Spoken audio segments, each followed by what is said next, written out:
Hi, welcome back guys. This is your friend, the MHA What If with another fanfiction. This is the move of What If Deku's mask hit a hero? All credits for this video go to their respective authors, so please support the real author. Check out the link in the description for more details. Please give this video a like and subscribe to the channel if you want more videos like this. Now let's get into the fanfic. Once upon a time, there was a boy. He was such a bright boy, such a happy boy, so full of light and joy. His hair was always a bouncing bundle of forest green curls, his eyes always glowing with hopes and dreams, freckles creating constellations mapping out the night sky, fists raised in determination, mouth always moving, be it into a shining smile of sunlight or a stream of words and wit. The boy knew many things, from information about heroes that he learned via observation to strange and obscure facts about animals like the grasshopper mouse. But what he didn't know was a vast ocean, deeper and more than anything he could ever imagine. And that exhilarated him. And so he loved to learn. He learned and learned and learned until his eyes ached from analysis, his hands gone stiff from writing, and till his ears went numb from listening. The boy also had a mom and a dad. He knew his mother like the back of his hand, he knew that she loved him very much and that she was the kindest person he's ever met and how she can pull little things towards her and lots more. He didn't know his dad, he was working overseas so he didn't see him much. He did know that he had his dad's curly hair and his freckled cheeks and that he could breathe fire. The boy was always smiling and happy. Once upon a time, there was a boy. The boy was a year older now. And his smile was still just as bright as before, his eyes still glowed and his hopes still shone through his small figure. But he smiled less, mumbled more, flinched back when others turned to fast or talked too loud. He looked down at his bright red shoes when he walked, kept his happiness and joy for home. But he was a gentle boy, a kind boy. He helped his classmates and teachers whenever he could, or rather, helped anyone whenever he could. He would have been very popular for his boundless kindness, but for one thing. This was a world where everyone was special, everyone had something called a quirk that let them do things other people couldn't. But in this world, there were a small number of people who were different, who were special in their own ways but didn't have a quirk. The boy was one of them, he was quirkless. And so people rejected him for it. His mother cried and apologized to him for it, his former best friend bullied him for it, and his teachers turned a blind eye towards the harassment because of it. And so the boy dried his mother's tears and told it was okay because he knew he could be strong. The boy worried over his bully because he knew that his friend was hurting. The boy forgave his teachers because he knew it wasn't because they hated him. The boy. Once upon a time, there was a boy. The boy was still young, with only 7 years behind him. But the boy was determined to prove everyone wrong, that being quirkless didn't make him lower than them. He ran faster, studied harder, scored higher, and trained harder than anyone else. He ran from bullies and became fast. His eyes were constantly watching for tiny details he could pick apart in his brain in a fraction of a second, and he became a genius. He climbed buildings and trees to escape the raging explosions and the smell of nitroglycerin, and he became strong. He kept a notebook. He kept so many notebooks, so many that he had an entire section of his shelf dedicated to them. He began doing jobs around the neighborhood to make money so he could help his busy mother pay for martial arts classes. He became skilled with a staff, eskrima sticks, and knives. He learned how to fire a gun. The boy began noticing things. Things in hero-villain fights. He saw weaknesses, openings, patterns. He wrote all of it down in his notebooks. He had completed 20 of them since he was always writing. Strengths, weaknesses, strategies, team configurations, ideas and suggestions for costume changes or support weapons. He even noted different ways to utilize each hero's quirks. Not only hero notebooks either, 7 of the 20 had analysis on villains with different hero team suggestions, villain weaknesses, and strategies for defeating them written. He decided to let others know what he saw, thinking that it could help others. And it did. The boy had seen a man at the aftermath of many battles. This man wore a fedora and a trench coat with white gloves. He looked very tired. The boy watched. The boy learned. He found out he was a detective with connections to many heroes. He also found out that he accepted anonymous information, even information from vigilantes who were considered to be criminals at best. The boy decided he would help the heroes in his own way. The boy copied the 20 completed notebooks into new ones, making sure he didn't leave fingerprints on these and changing his handwriting. He put the new copies in a box, making sure he had each of them labeled. He packaged it, putting a signed note on the inside. The boy found a way to mail it anonymously. Once upon a time, there was a detective.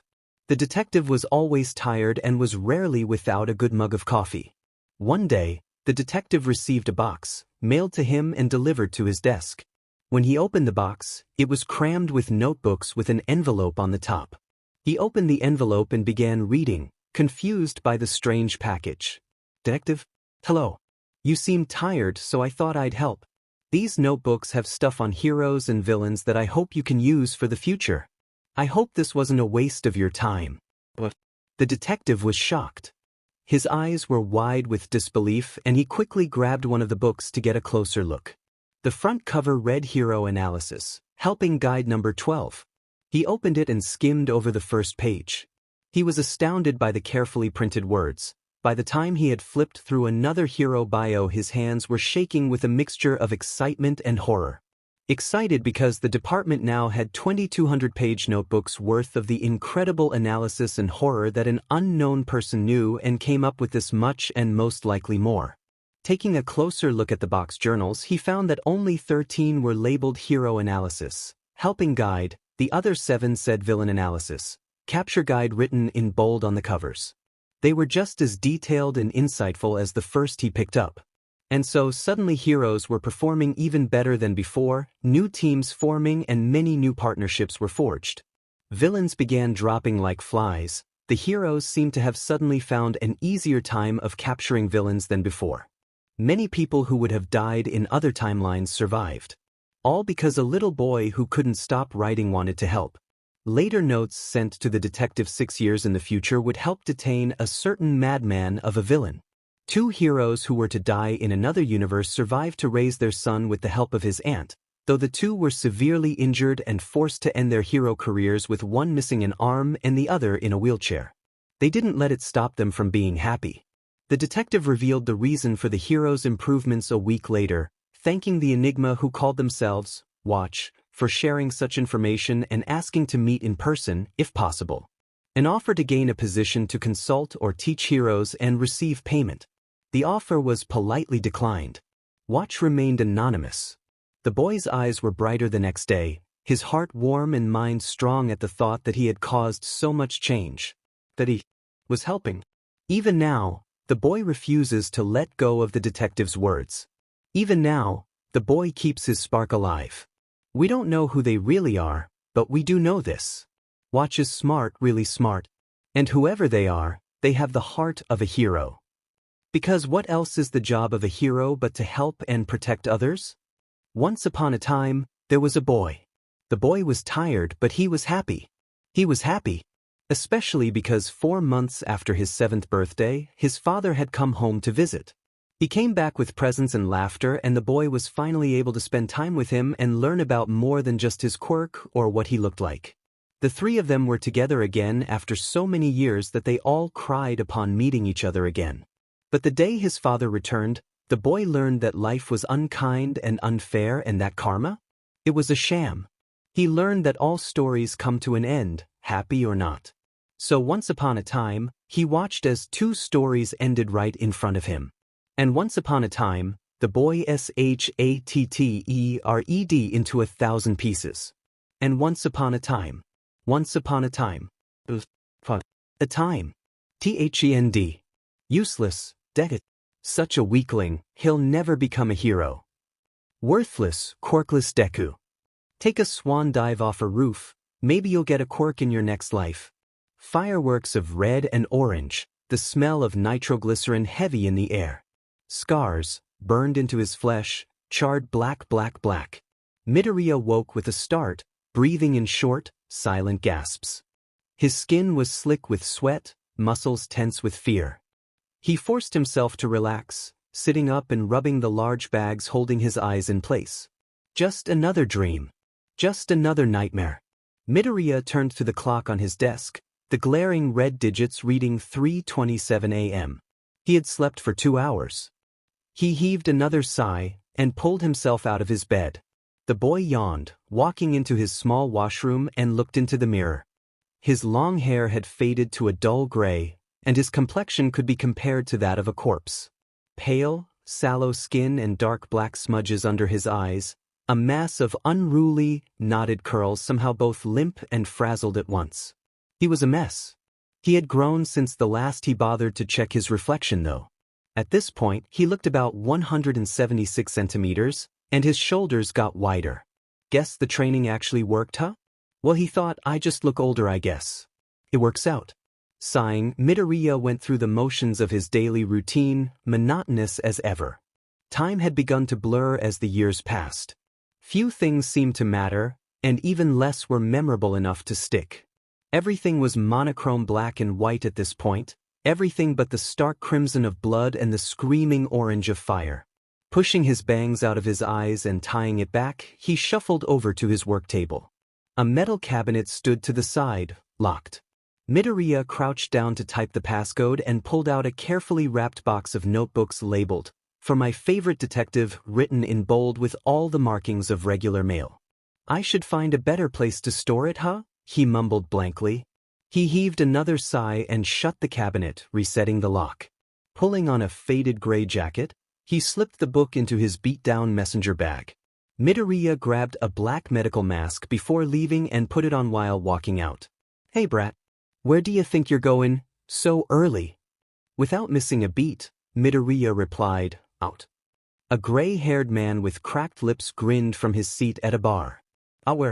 We have a meeting in an hour, be a damn shame if you missed it. Midoriya kept walking. For a walk, Shigaraki. I need some fresh air since I'm always cooped up in here. I'll be back before the meeting with Sensei, so no need to worry. Shigaraki snorted. Better be. Kurogiri'll kill us both if you don't, fucker. Midoriya waved back and shut the door, walking out of the bar. Once out, he broke out in a light jog towards the police station. 10 minutes later, he was hiding in an alleyway behind the station. He pulled his phone out of his pocket and opened one of his programs, the one that let him control the city's surveillance. After shutting off the cameras in and around the station with the push of a button, he pocketed the device and began to walk casually towards the front. Pushing open the front door, he ambled through to the front desk. The receptionist smiled at him. Hello, how can I help you, sir? Pulling the neatly wrapped package out of his bag, he mumbled, Yeah, I've got mail for one of the detectives here. Midoriya didn't bother hiding his exhaustion. It helped him blend in with the role of tired DLVRY boy. They nodded. Do you have a name? I can have it sent over to their desk right now. Midoriya made a show of squinting at the small print, finally mumbling out his response. It's for Tsukachi Neomesa? My partner said it was a guidebook and evidence DLVRY and personal message. The receptionist froze. Watch was well known in the precinct since he had helped them so often. And normally, Midoriya would just send the package through the actual mail, but today was different. He was sending a message. A warning. May I have the name of the sender, sir? The man was shaking with excitement. He had likely delivered many of these packages, and they weren't usually labeled or sent by a partner. The guy noticed something was off before he mentioned knowing Watch. He was sharp, Midoriya noted. He would remember the guy's face, just in case. Yeah, name's Watch. It's a weird name, told him to pick something different. He sighed again, just to try to sell it more. Weird guy too. He slipped that notice in, nonchalance carefully woven into each word. The receptionist turned white. Right, I'll have to ask you to wait a moment while I get the detective. Midoriya shrugged. Sure, why not? The receptionist bolted into the back where all the offices were. If he did this right, the guy would be getting Tsukachi over to bring him into interrogation as a witness. Hopefully. Midoriya checked the time on his phone. 8:27. He was only a little early. Midoriya looked up to the pounding of footsteps, eyes wide with surprise. You've made contact with Watch? Midoriya was still silent, frozen with shock. Tsukachi was a mess. His normally neat hair was ruffled and messy, His face was flushed with excitement and exertion, his tie was loose, and he had a coffee stain down his shirt. Midoriya shook his head to clear it, mumbling, I guess you could say that? It came out as a question. He was unsure of what would set off the detective's lie detector quirk. Do you mind coming in to talk with me? I have a few questions about their identity and dash. Tsukachi cut himself off, face turning a brighter shade of red than before. He chuckled nervously. Sorry about that. I've been a bit. He paused, eager to find out who Watch was. I've been exchanging notes with him for a while, and I suppose I've come to think of him as a friend. He rubbed the back of his neck in embarrassment. So, would you mind? The detective looked up with hope shining in his eyes. Midoriya hadn't been exchanging notes with the detective for a while. They've danced around each other for years now. 8 years, to be exact. They developed a system where Midoriya would leave notes in the packages and Tsukachi would mail his own letters to the return address, which, of course, was to a public library that Midoriya frequented. Midoriya didn't see Tsukachi as a friend per se, but he did feel closer to him than most others. I'll keep it short, he almost called him Dad on multiple occasions. Midoriya slipped his hands in his pockets and shrugged. Don't have much else to do right now, I guess. Tsukachi brightened and led him to the interrogation office. I'm Detective Tsukachi, you are? Akatani Mikumo, nice to meet you. It wasn't really a lie since that was his citizen alias. He even had an official ID and a BRTH certificate made. He couldn't go around saying his name was Midoriya Izuku for fear of someone recognizing his name from the time he went missing. You as well. Tsukachi paused for a moment, realizing he had forgotten something. He turned to Midoriya. Right, sorry, but could you keep this confidential? There are a lot of villains out for watch since they've been helping the heroes out so much recently. Midoriya nodded, understanding. His information had actually helped thwart the League on several occasions, all by accident though. Providing notes on them would lead straight to their being a mole, and he was one of the only people close enough to the inner circle to get anything useful while being able to give such in-depth analysis. This would be the first time he would try to undermine the League. Walking into the room, the two sat opposite from each other and Tsukachi produced a notepad and pen from his back pockets. So, first things first. He clicked his pen and twirled it in his fingers. Unconscious habit, Midoriya noted. Eyes flicking from his hands to his face. He rarely ever had the chance to safely observe the detective without raising suspicion. What's your relationship with Watch? Midoriya snapped his gaze back towards Tsukachi's, making eye contact. He thought about it for a moment. What could he say without setting off Tsukachi's quirk? An idea popped into his head, and he smiled under the mask. I'm an engineer of sorts, so I help make his material. Tsukachi nodded thoughtfully. So Well, what would he need materials for, exactly? He's not very active besides sending the notebooks and evidence. Midoriya nodded. He's also a hacker. It's how he finds and organizes information and evidence for cases you normally wouldn't be able to access. All true, and Tsukachi hadn't reacted, so he was still in the clear. Tsukachi nodded and scribbled something onto his notepad. All right, and do you know them personally or professionally? Personally. Another nod. More notes. Can you give me a name or a description? Midoriya hummed. He had, at least, planned for this question to come up. Well, he doesn't throw his name around much, usually just uses aliases like Watch to get around. But he's kinda plain looking, a bit of an insomniac, freckles. He didn't like to use his real name for anything, and he only uses aliases. Like now. Any locations he frequents. Midoriya scrunched his face up with thought. What could he say besides the bar? The library? Sometimes the park, too, I guess. Midoriya shrugged, unsure. He didn't keep track of places besides those two and the bar. The library was his safe space and where he learned everything since he couldn't attend school. The park was where he went to think and go for runs or walks. The bar, well, that was his cell. It's not somewhere he goes often, it's somewhere he's trapped in. So, you said something about a personal message earlier. Midoriya grinned wider than the Cheshire Cat and pushed the package across the table. Open it first, the message will make more sense if you do. It was a necklace. The golden Singapore chain was long and thin, a quarter-sized stopwatch pendant hanging from it. The hands were frozen, stuck on a single time. 12:50. What dash? Tsukachi started. Midoriya interrupted him, his gaze held on the small piece of jewelry. It'll start again and go off when watch sends the signal. Contact Nizu once it does. He'll understand what it means. Midoriya nodded to the box. And that it's something you and the rat should look over together. He looks Tsukachi in the eye and holds his gaze for what feels like an eternity before speaking again. But usually we just file the information in his notes. Midoriya hummed, tilting his head up to look up at the fluorescent lights hanging above them. You'll figure it out eventually. He leans forwards with a sigh. Right, and watch says to take care. Some bad people are after you and your quirk. He's trying to keep them away for now, but it won't last forever. Tsukachi nodded. It made sense why villains would want him for his quirk. Human lie detector was extremely useful when digging for information. Not to mention that he had solved his fair share of cases, putting away quite the sum of criminals and villains. Midoriya gets up and brushes imaginary dust from his lap, feigning nonchalance. Well, that's it, that's the message. I have some urgent business to attend to, so if you will excuse me, I'll see myself out. He opens the door and takes a single step out before hesitating. Without turning back, he tells the detective, you probably won't see either of us around much after this, so stay safe.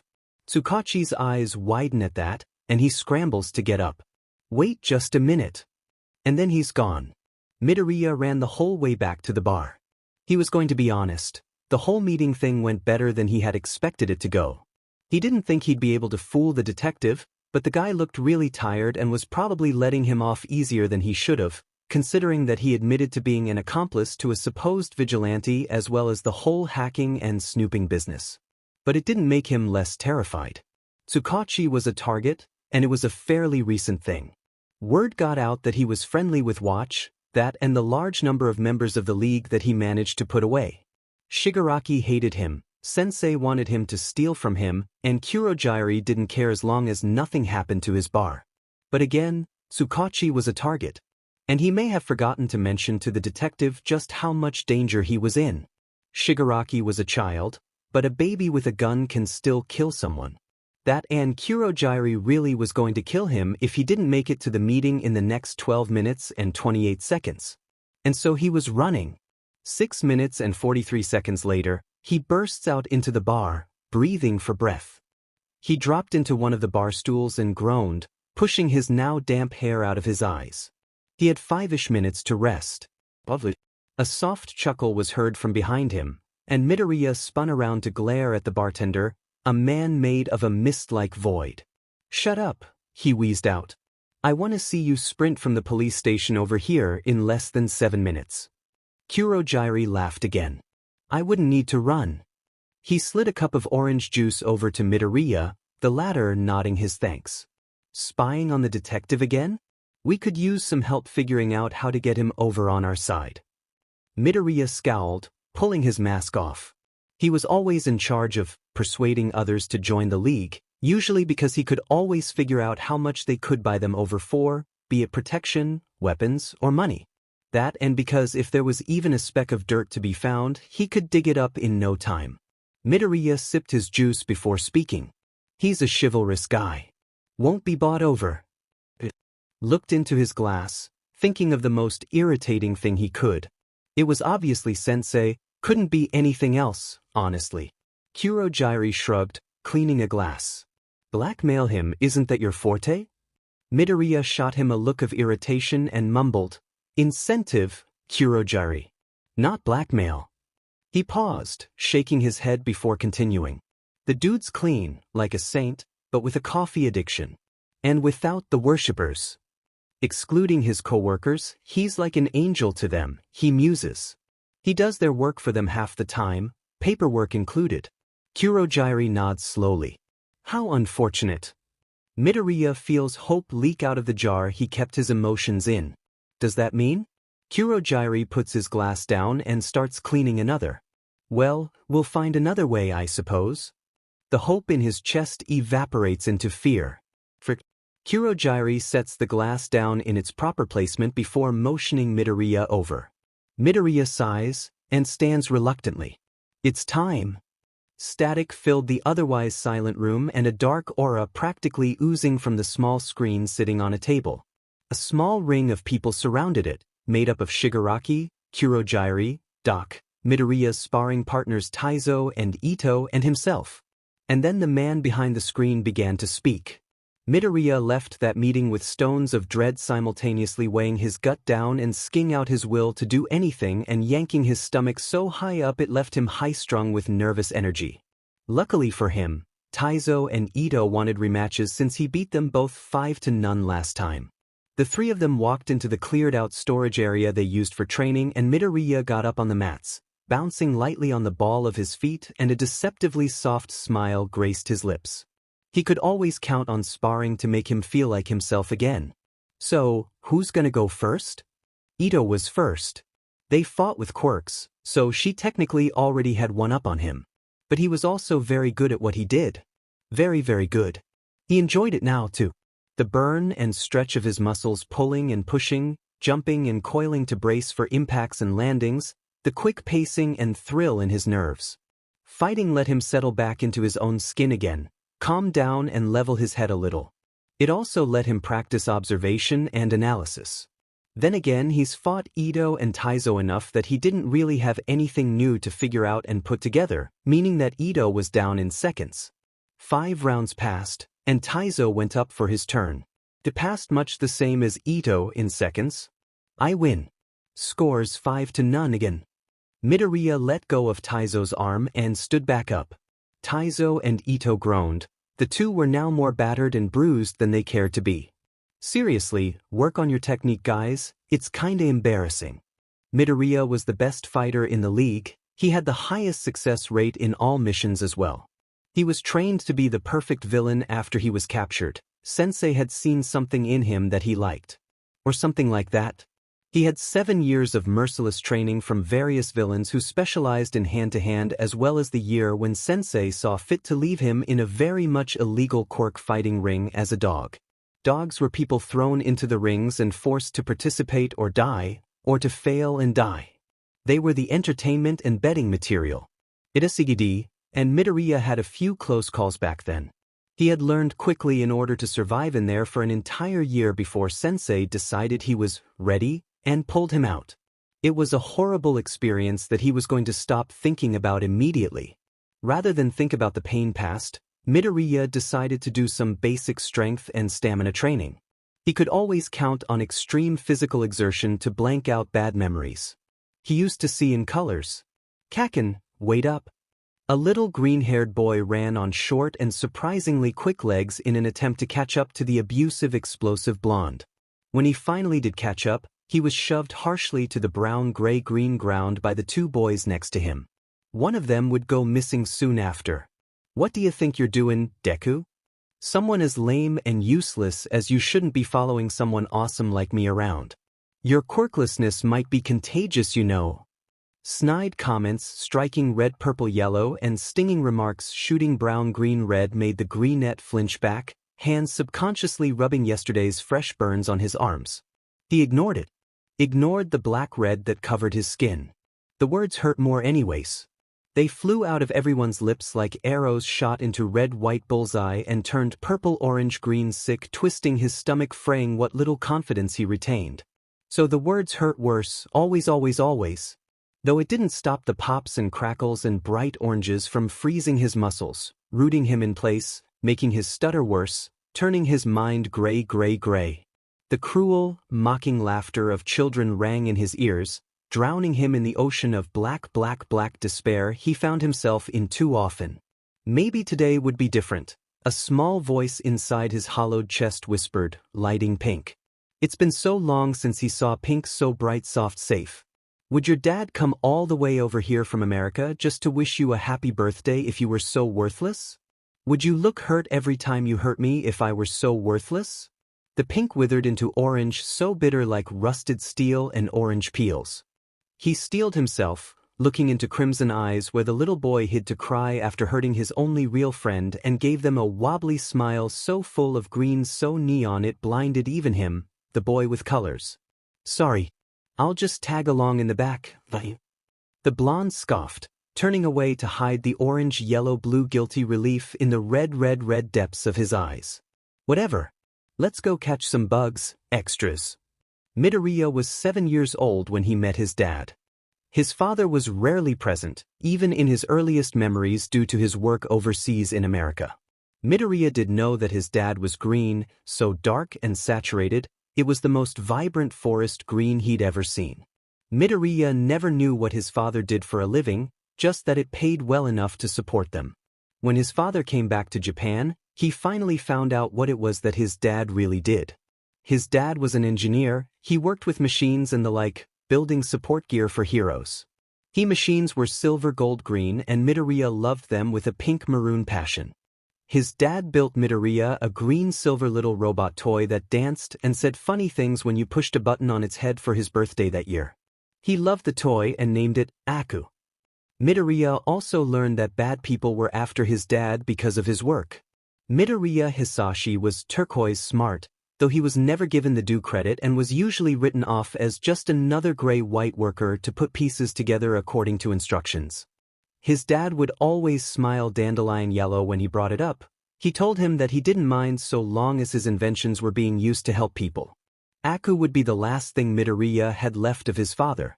The last thing that lost color. Midoriya remembered waking up to screams. Awful, horrible, black-brown shrieking screams that pierced his skull and made his vision bleed and shake in fear. Midoriya remembered the bad men hitting Dad, sparking pain. Purples, asking him where did you hide it, where, and Mom was angry, so raging purple, black, red. Midoriya remembered the snap, crack, crash of broken glass and cracked white dishware, scattered gray utensils, the whir of the silver metal mixing bowls spinning on the red floor. Midoriya remembered crying. He was so scared and everything was pitch blue, red, gray, and Mom was swearing maroon and Dad was yelling orange, blood, orange, stop, and then there was snapback seafoam pain and static pale yellow ringing, and the bad men laughed and laughed, till their figures turned dark crimson red. Midoriya remembered orange. It should have been blue, black, nighttime, but everything was orange, yellow, red, gray, and it burned, and burned. Midoriya remembered white. Everything went white, and he was so scared because he couldn't find the colors. Everything was white, and then it was black, so black he couldn't remember the white, and the man was laughing. Why was he still laughing? Midoriya remembered the man said something that made the orange, yellow, red, gray come back, but he didn't want it back. He wanted the blue, purple, pinks of sunset and the silver, green, gold of stars. Midoriya remembered the words, "You'll never see him again," singing in his head, mocking, full of black, gray, red then. But Midoriya was too tired for this. It had been 8 days since he had last slept for more than an hour, and yet here he was, forced to do more work because the entirety of the league was incompetent, with the exceptions being Sensei and Kurojari. They were low on cash, so they rented him out for a job that required him to hack into Endeavor's hero agency system and slip a virus into the software. Simple. In fact, it was so easy that he didn't understand why they even bothered paying as much as they did. The end price would be 30 grand. He didn't understand at all. 30G to hack the police department and steal a file? The worth of a heist that's small and simple shouldn't be more than 300. And he was required to be in full gear during the entire thing, even though he was 4 blocks away on the roof of an internet cafe and hooked up to their Wi-Fi. It would have been better if Sensei let him do the work in some nondescript clothing. He would have been less noticeable. But no, he had to be in full Code.G suit, sans wings.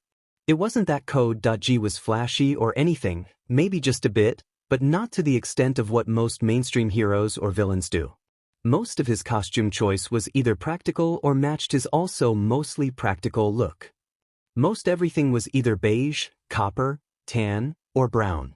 Tan hoodie, leather fingerless gloves, leather utility belt, dark brown joggers, copper boots, beige messenger bag. Even his multi-purpose night, heat, shaded or mirrored goggles had copper rims and a leather strap, or like his dark brown leather and steel gas mask with its faded silver metal bits painted with a metallic copper. He always made sure to paint his gadgets to match his aesthetic because it matched his chosen aesthetic. But it stood out a bit when it was the middle of the night and he was sitting on, again, an internet cafe rooftop 4 blocks away from the police station. So he was a bit confused and felt a bit rushed, perhaps just a tad paranoid of being seen and captured. That wouldn't be good for anyone. Not when he still had work to finish. Fingers tapped furiously on a laptop, the rapid click-click-click of keys being pushed, ones and zeros and seemingly endless code. Bypassing firewalls and other such security, disabling systems, accessing files and... So that's what was so important. Midoriya's eyes narrowed, fingers hovering over keys. He supposed that evidence was important. But it seemed more like the kind of thing you would be paying someone to publish, especially since the job offer came from the underground. Then again, whoever reached out did so anonymously, so perhaps... Stuffing his hand in one of the many pockets sewn into his joggers, Midoriya pulled out a USB drive, plugging it into his laptop and downloading all evidence in the file he was sent to destroy. According to the sorcerer, the police now possessed the only copy of this information. But it wasn't something he could just overlook. He would have to figure out how to deal with it later, though it would be invaluable in one of his current missions. A faint beep sounded in his earpod and he removed the USB, putting it in a small Ziploc bag and labeling it quickly with a sharp EV.7 versus end.7589. Before shoving it back into his messenger bag. He made quick work of deleting the videos and transcripts in the police database and then proceeded to wipe his laptop system to completely erase any trace of his computer's presence in the department system. Shutting the laptop, he slipped it into its designated compartment in his bag before getting up from his seated position. Midoriya dialed a number on his phone, listening to the rings until the other line picked up. Hey, finished the job. Yeah, I wiped the laptop. Yep. You'll see the results at the conference tomorrow. Midoriya stared blankly across the city. Of course I know there's a mole in the department. He snorts. There's always a mole, Harold, he says dryly, voice heavy with sarcasm. He rolls his eyes at the response. Yeah, whatever. See you at HQ. Bye. Midoriya hangs up, dropping his hands into his pockets and looking off the side of the building. Don't worry, Eraser, their name isn't really Harold. I'm not that stupid. Give me some credit, dude, Midoriya drawls, keeping his posture relaxed. He heard a curse from behind him, and faint scuffle of boots hitting the floor. How'd you know it was me? Better, how do you know me? So he was right after all. Eraser was one of his favorites, but mostly because he was cool and good at his job. Meaning he, as Code.G, was F-Ed. He was glad his mask muffled his voice, the filtration system warping his voice and further deepening it as well. Eraserhead was sharp, he could probably figure that he was a kid even with a deeper voice. The guy was a DMN teacher. Midoriya shrugged nonchalantly and turned around, expressing guarded. Though it didn't matter, really. His entire face was covered. But it's my quirk, you know, tracking people, knowing who's trying to sneak up on me. The test. If Eraser was targeting him as Code.G, then he would know it wasn't true. If he was just patrolling, then chances were slimmer that he would know of his little guessing game of my quirk is. But in case he was a target, he would need a quick getaway. He winced. Tin can. Silence. Maybe. Bullshit. I'm not playing your game, Code.G. Besides, I had my own quirk activated when I snuck up on you. Shit. So he was targeting him. Why now though? Seemed a bit late, some 4 years late. Code.G had been active for quite the while now. Well, if there's no game to play, I suppose there's no reason to stay. Midoriya singsunched. After all, Code.G certainly loved his rhymes because rhyming was just another game to play. Another code to write. His right hand slipped out of his pocket and flashed the cylindrical container. A smoke screen in a can.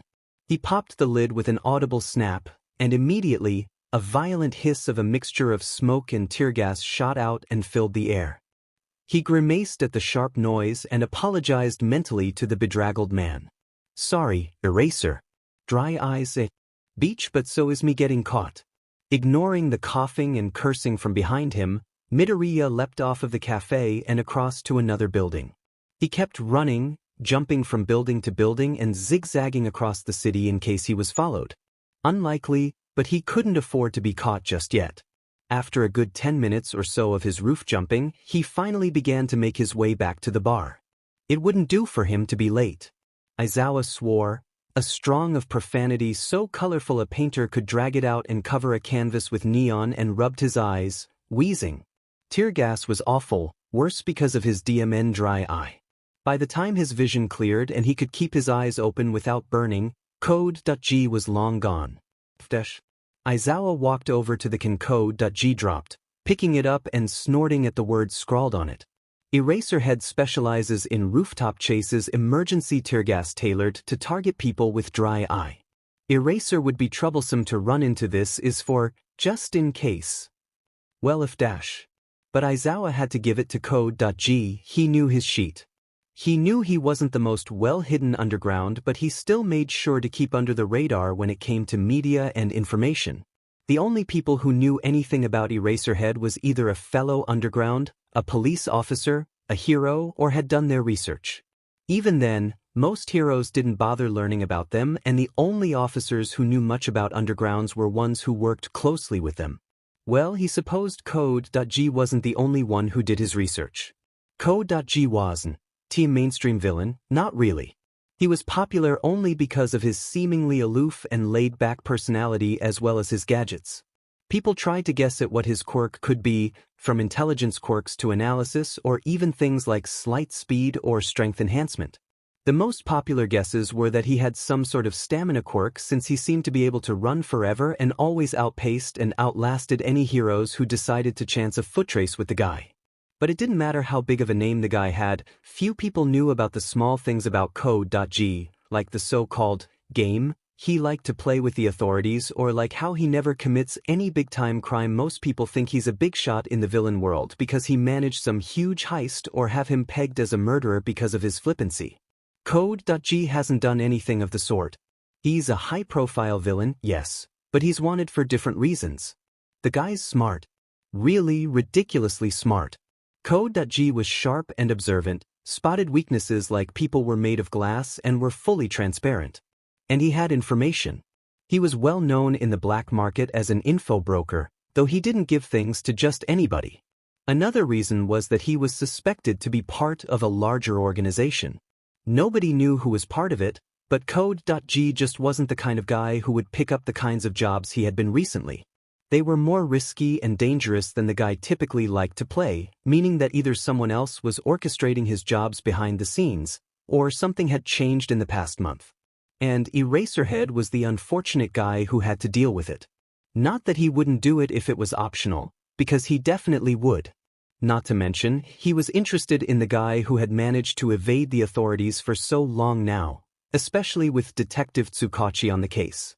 He would catch, sooner or later, the man would slip up. Sooner or later, Midoriya slipped into the bar through the back exit and made his way back into his room to put back his gear and dress back in his civilian clothes. He put on a black t-shirt with the word flannel in white across the front and some black sweatpants before slipping on his trademark red sneakers and tying his hair up. He put on his black surgical mask before walking back out to the common area to find Shigaraki. He found him sprawled along the couch playing a new video game. "Yo, Hansi. Finished the job." The brunette grunted in response.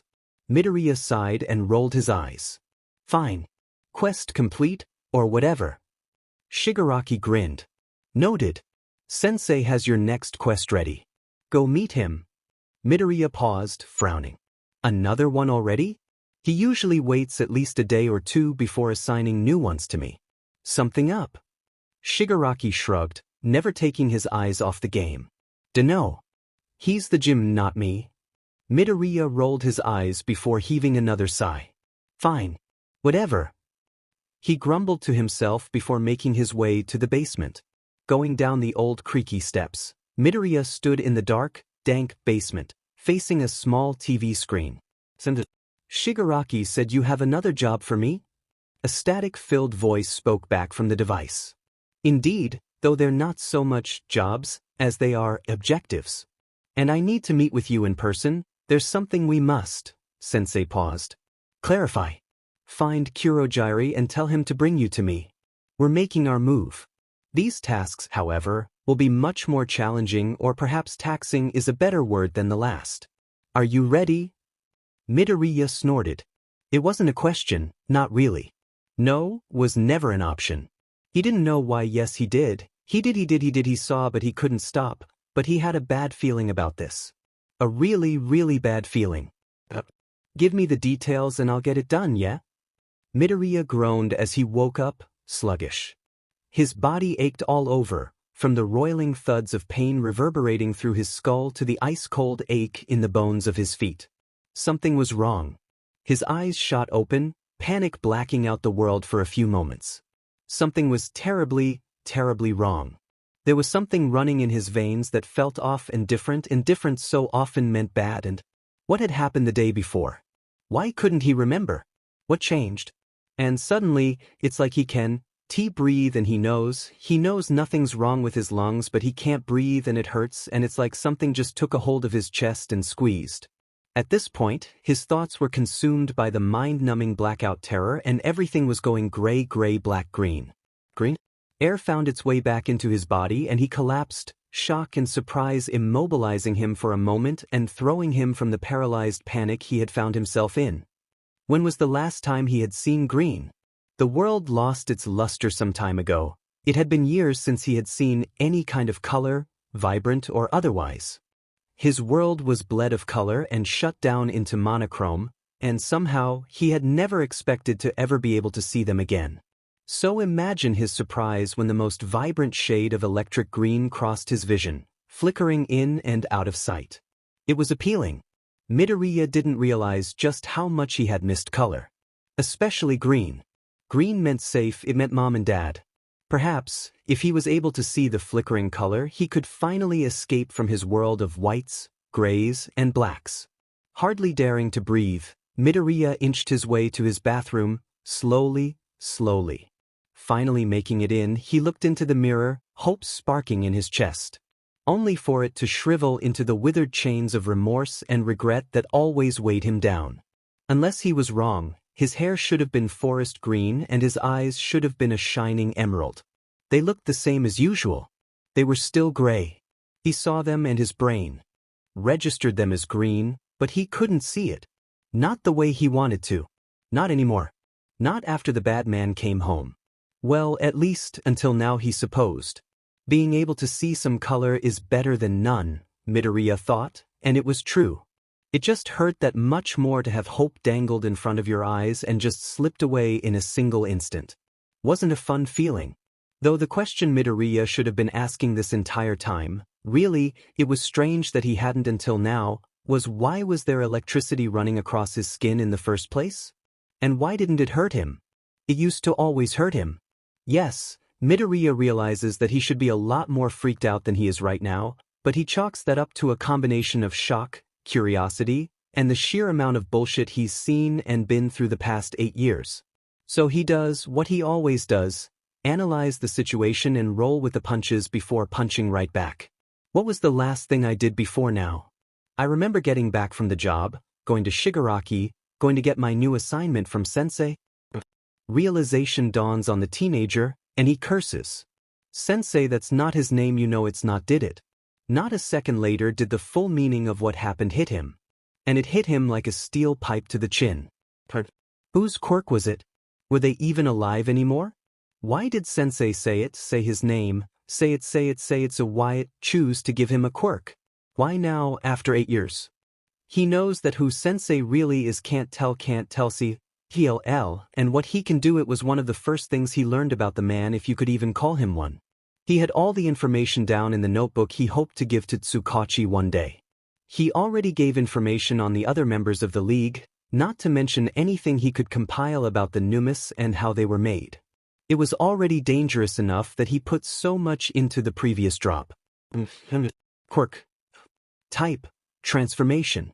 Description. Allows user to give and take quirks, appears to be able to adapt to given quirk and activate them at will, needs physical contact to make quirk transaction, does not require consent from other parties.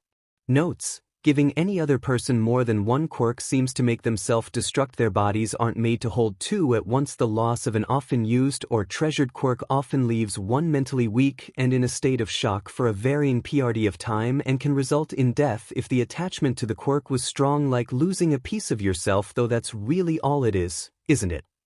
Current quirks: warping, air cannon, spring-like limbs, kinetic booster, strength enhancer, forced quirk activation, impact recoil, infrared ray, air walk, longevity, multiplier, hypertrophy, rivets, spear-like bones. Any other quirks he has, I cannot account for. He has given no indication of others. Quirks he plans to give to Numu: absorption and release, muscle augmentation, shock absorption, super regeneration, high spec, tool arms. Possibly more, considering the fact that he wishes to build an army of Numus. Suddenly, the logical part of Midoriya's brain kicks in and remind him that he's still sparking. Crud buckets. Midoriya has no clue how to control a quirk. Jack crackers. A few minutes and many analogies later, Midoriya had a decent idea of the quirk he was given and how to use it. Sensei ALL didn't give any information or explanations, so he decided to go with obvious names. He put the information in one of his coded notebooks, the ones he kept for himself and not the detective. Quirk: electrostatic. Tip: emitter. Description: allows user to generate more electricity than the average human and control the output at will. The minimum output seems to be around 1.2x more than the average person, about 120 millivolts. Quirk is in constant use. Default output is the minimum. A rise in charge can be triggered by pain or surprise, requires control. Notes: can focus quirk to enhance only certain parts of the body's electricity production, heightens energy and adrenaline, body temperature seems to be higher, likely gives either some degree of resistance/tolerance to electricity to the user. It lets me see a color again. Midoriya frowned. That was it, right? But it didn't feel right, not exactly. It did, but it didn't. Maybe it was the fact that he didn't know where this quirk came from. Sensei never showed any sign of such a quirk, and they would know if he produced excess bioelectricity. So the only way he could have been given this quirk was if Sensei transferred it directly to him. And now Midoriya was in possession of someone else's quirk, with no real way of giving it back. Sensei wouldn't give it to him and just put it back. Which SCKD. His brain rebooted for the second time that day. Actually, how much time had passed since he blacked out? And he remembered that he had jobs to do, and he hadn't received either of them from Sensei. Dang it.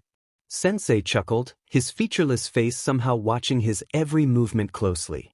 So you survived, quite surprisingly. Though they are relatively weak compared to combinations I've tried before. Midoriya blanked out for a full second before his eyes narrowed in suspicion and, predictably, panic. What do you mean I survived? Survived what? And what do you mean it was surprising? Realization struck like lightning to a metal rod. Oh, you've got to be kidding me. Another evil laugh from the equally evil man. That was an experiment? For real? And 2 quirks? I've only noticed the presence of one, so would you mind explaining, Sensei? Midoriya seethed. No amount of consolation and caution could make him calm down in front of the, arguably, most dangerous man in Japan. More laughter. Gods, he was getting on Midoriya's nerves. But of course, I'm sure you figured out the more obvious of the 2 quirks you were given. Midoriya nodded stiffly, anger still shining in his eyes. Well, to be more specific, it is an emitter-type quirk that gives you full resistance to electricity and raises your natural bioelectricity production. The highest voltage output is somewhere between 20 or 40 volts. Are freaking kidding me? The worst that could do is static shock, very, very weak static shock. You'd need support gear to manage it to prevent normal static and to actually use the quirk properly in a fight. Of course, this led to frantic brainstorming on how to build support gear to fit his current quirk T, though he hoped he wouldn't hold it for much longer. The second is much more obscure than the first. It is called Karasu and allows you to speak to most Corvidi, though it's much easier to understand and communicate with crows and ravens than the other magpies, nutcrackers, and such. Great. I'm a very weak outlet that can talk to some birds. But Midoriya glared at Sensei. Okay, well, since you've finished your little experiment, can you take them back? I don't want someone else's quirk in me. Not to mention that fact that he probably killed them for their quirks, he's the kind of monster that would enjoy that sort of thing. Midoriya's response was received with, unfortunately for him, more laughter. Of course not, my boy. We are only beginning. Sirvi. And back to the original topic, your jobs. Lovely, Midoriya could tell he would most definitely not enjoy this one. Your mission is to infiltrate UA as a student. Oh, he so hated when he was right. He was so screwed. Sensei, seemingly enjoying the terror in his unwilling subordinate's eyes, continued merrily. Of course, the hero course would be absolutely ideal for this, seeing as the information we require would be easiest to acquire from there, but entering the general or support departments would work as well. Well, I do believe the exams are tomorrow, and we had already submitted all of the applications and paperwork for you. You are set to take UA's heroics exam in the morning, general exam right after, and the support exam after that. You're dismissed, so you may go on and prepare for tomorrow. Midoriya is too tired to do all of this. The written exam was a breeze. Midoriya was the first finished and the first to leave to get ready for the practical. Having already taken college-level courses online, of course A/N haha, get it? College-level courses, of course. Oki-il shut up now. He was well prepared. Now, he was waiting in the auditorium where Present Mike was to be giving them the rundown of the exam once everyone arrived and having a miniature breakdown. Nothing major, really. He just realized that suddenly he couldn't breathe. There was really no cause for concern, seeing as he had experience on the field, not to mention the years of being a dog under his belt. Plus, they never said he couldn't use support gear. So really, there was absolutely no reason to panic and have a meltdown. And yet here he was, having a meltdown. Gods, I'm a mess. As Midoriya continued with his mini breakdown, students began filing in, and it seemed that Present Mike had already begun to explain the exam. Vaguely aware of what was going on around him, Midoriya didn't even realize anything beyond the standard explanation of the robots and points system had occurred until a very loud boy with blue hair and glasses, looks like Ingenium, his little brother maybe, began to reprimand him. The boy with green hair. You're not even paying attention to the teacher. If you truly wish to take this exam, then act like it. This is truly disrespectful to the others who have come here to become heroes and compete in the exam. I cannot condone this. You must take this more seriously. Midoriya interrupted, eyes narrowing and his walls immediately flying up. How do you know I wasn't paying attention? Besides, I'm having a hard time here since I'm taking both the Gen Ed and support course exams right after, so I think I'm allowed to be stressed out. Furthermore, Midoriya glared harder at the boy, who seemed to have been too shocked to do much but stare. You cannot condone this in silence, thank you very much. Well, he had snapped. Though it was really just a mixture of everything going on, mostly sensei, and the poor boy had been the last straw to his patience. The downsides of that were that now everyone else's attention was on him now, even as he looked back at Present Mike, Dignabbit. He was supposed to avoid attention, not grab it by the neck and wring it like a wet towel. He should have realized that that wouldn't be the only thing going wrong that day. Yamada was surprised, to say the least. Already, two boys had caught his attention: Tensei's little brother, Tenya, and the green-haired boy. Examinee #Tenya was just as straight-laced and robotic as Tensei had told them, reprimanding the green-haired boy and Yamada himself for not immediately explaining the purpose of the zero-pointer. The green-haired boy, however, he was strange. Yamada didn't notice until Tenya pointed out that the boy was not paying his full attention, but something was off about it. It wasn't just the typical teenage staring into space. He would know, seeing as he was a teacher at UA. His eyes changed. At first, they were simply clouded, as though he were troubled or in pain. Later, he would learn that it was both. But the second Tenya raised his voice in his direction, he snapped into focus, eyes becoming sharp as knives and hard as a brick wall. They were just as closed off too. His voice had struck with words of ice, freezing the entire room until Yamada broke the awkward silence with awkward nervous laughter and moved them out and into their respective arenas. Had he been any other person, he might have missed it. Had he not had the training he went through as a hero, gone through as many talk shows and comforted as many children after villain attacks, consoled and taught as many students as he wouldn't have been able to see it. But he did. And something was deeply wrong in the boy's life. Because he had jumped at the loud voice whipped towards him, he reacted too quickly and shut down so immediately for it to be a normal response. Because Yamada saw fear, panic, and pain in his expression, in the single split second before the boy brought down his defenses and slammed his gates shut tighter than Tartarus. He kept an eye on the boy after that. Luckily, he was in charge of setting them out. If he was surprised before, he was absolutely, positively shell-shocked after watching the exam. Alright, he could do this. Sure, he had just yelled at Ingenium's little brother. He confirmed it after seeing the engines in his legs, but everything would be fine. He had his silenced shock absorption boots that converted force into electricity that he could send out across the ground. He also had a staff with a few neat functions like the electromagnet that connected it to his belt, or the electromagnet that he could use to pull small to medium metal objects towards him, and the shock/static/pulse/part functions on it. He was so prepared for the robots. He was so not prepared for the robots. Midoriya wanted to go back to HQ and curl up under his bedsheets and never come out again. But no, he had to pass UA's entrance exam and work as a mole for the league he'd really rather not. He could just flunk the tests, but not even Shigaraki was stupid enough to think he would fail both the written and practical exam due to his unfortunately exemplary performances from before. So he was stuck trying to pass at the lowest score possible for the practical. He was hoping to get booted into Gen Ed if he aced the written but didn't make the cut for the practical and live with betraying his dream school. Midoriya was pulled out of his reverie by Present Mix's shout of, "And start!" and immediately shot across the grounds and through the gates. He heard the vague mutters of shock and confusion before Present Mike continued, "Hey, now. What are you all waiting for? There aren't any countdowns in real life. I'd follow examinee number 1173 into the exam. Go, go, go!" Followed by the panicked scrambling of the other students.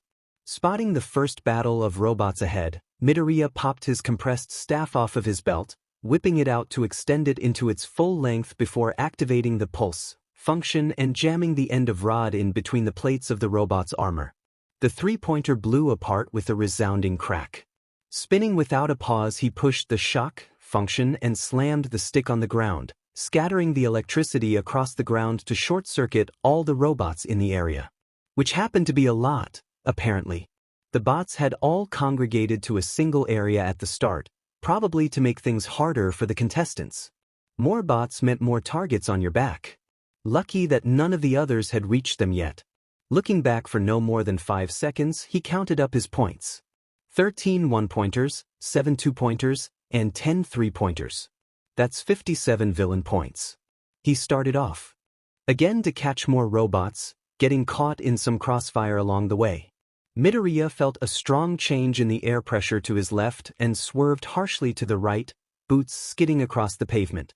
Had he moved even a second later, glasses would have crushed his ribs with his engine-powered legs. Midoriya gaped, realizing that none of the students really understood that they needed to be careful with their quirks. They could hurt each other.